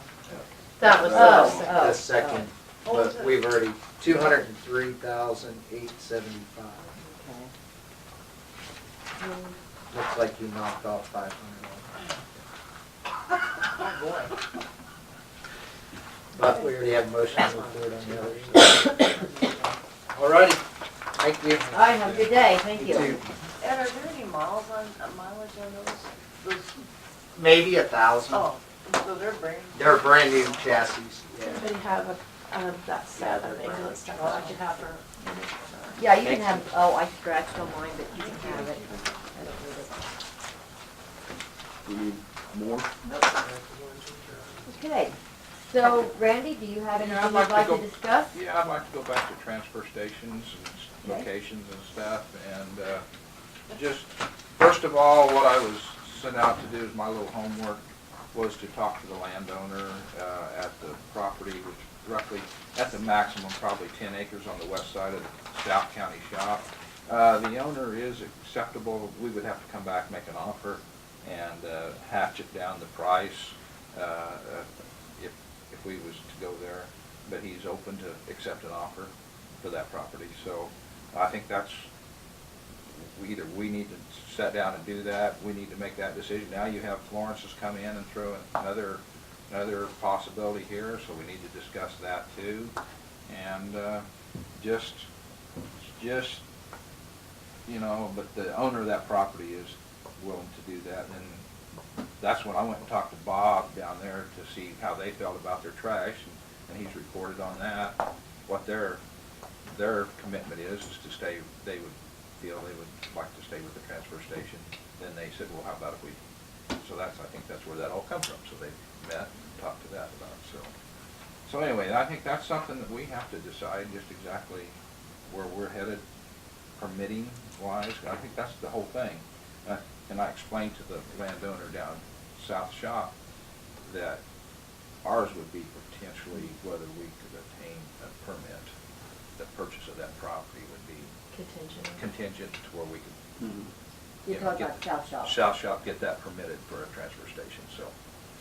And I think first thing we gotta do is we gotta make a decision on location. Yeah, well, that's, yeah, now it is, yeah. And, True. so, do you have any idea what you, I don't know if you even want to have an idea, maybe what the land might be worth, or, and where would you start? I mean, do you have a clue, a thought? Well, if I've said something, I'd rather say it, and I'd rather make an offer and make that offer and to the, you know, To the landowner. to the landowner at this time. But, Do you have a preference as to the location, either one of you, at this point? It would be nice if we could be outside the city limit, I think, but yet still be, I still like the centralized part of it. The Florence deal sounds interesting, but, you know, then those that are hauling trash in from the western part of the county, that's gonna be a bigger burden on them, much more than it would be Marion, even though Marion might have a problem with it too, I'm not sure. And I know there were some people that were gonna be here today that are highly opposed to the Florence location, but I would assume the weather yeah. prevented them from coming. Yeah, we haven't heard any opposition to that. Right, so I would think that right there, but, I personally don't have a preference whether it be the South Shop or whether it be in Marion Main Street. I would question a little bit about all the way down in Florence for convenience. I mean, it's a nice offer, can't dispute that, I mean, it was nice, but location, location, location. Yeah, plus the north one, you still don't get away without that dirt work. Yeah, yeah, you just don't. I think my preference to me is the South Shop due to it's just naturally there. I will tell you that we heard Mr. Had two fellers come in and tell us to look at a local contractor. And a local contractor did call me, just wanting to see the location out there, and he went and looked at it, and out there at the South Shop, and he says that it's more than doable as far as cement work, getting everything tested to make sure it's solid ground and all of that. So he was he said adamant about it. He said it'll work. So, and he's the one that built the shop. I do like the numbers that we've got though now, a whole Well, lot that's better. the other thing. Oh, that's good.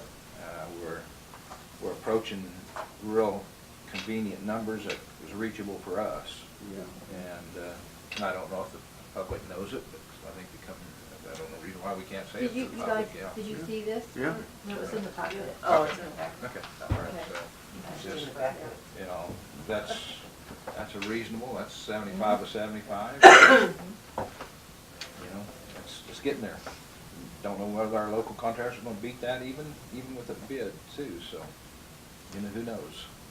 But I think I'd like to pursue getting a permit for the South Shop, see if the KDHE, might as well, you gotta start the process somewhere. Well, that's what I'm saying, I'm Yeah. tired of messing with it, Yeah. I think we need to make a decision.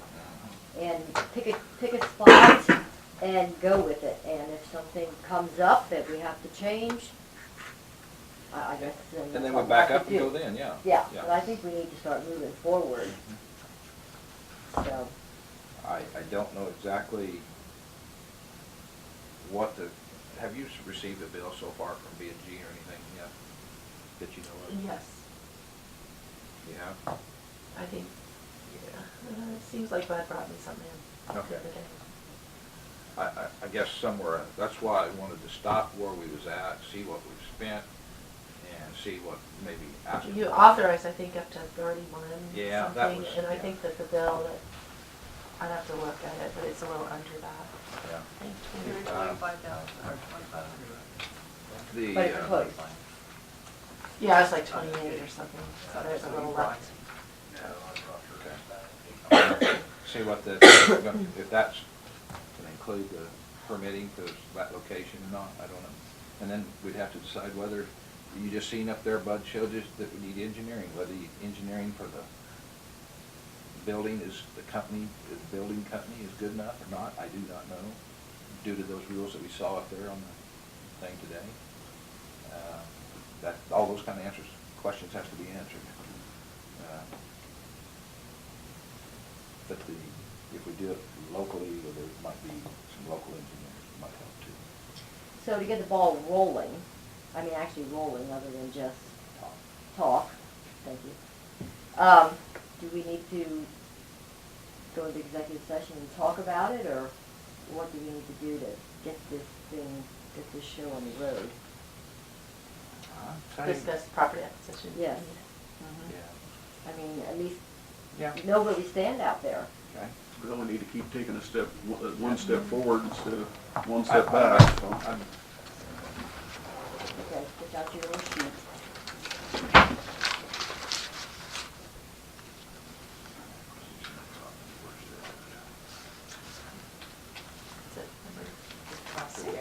Number six, yeah. Move that we enter an executive session to discuss acquisition, number six, acquisition of property pursuant to KSA 75-4319B, for 10 minutes with commission. I have a motion on the floor, do I have a second? Second. Second by Kent, all in favor say aye. Aye.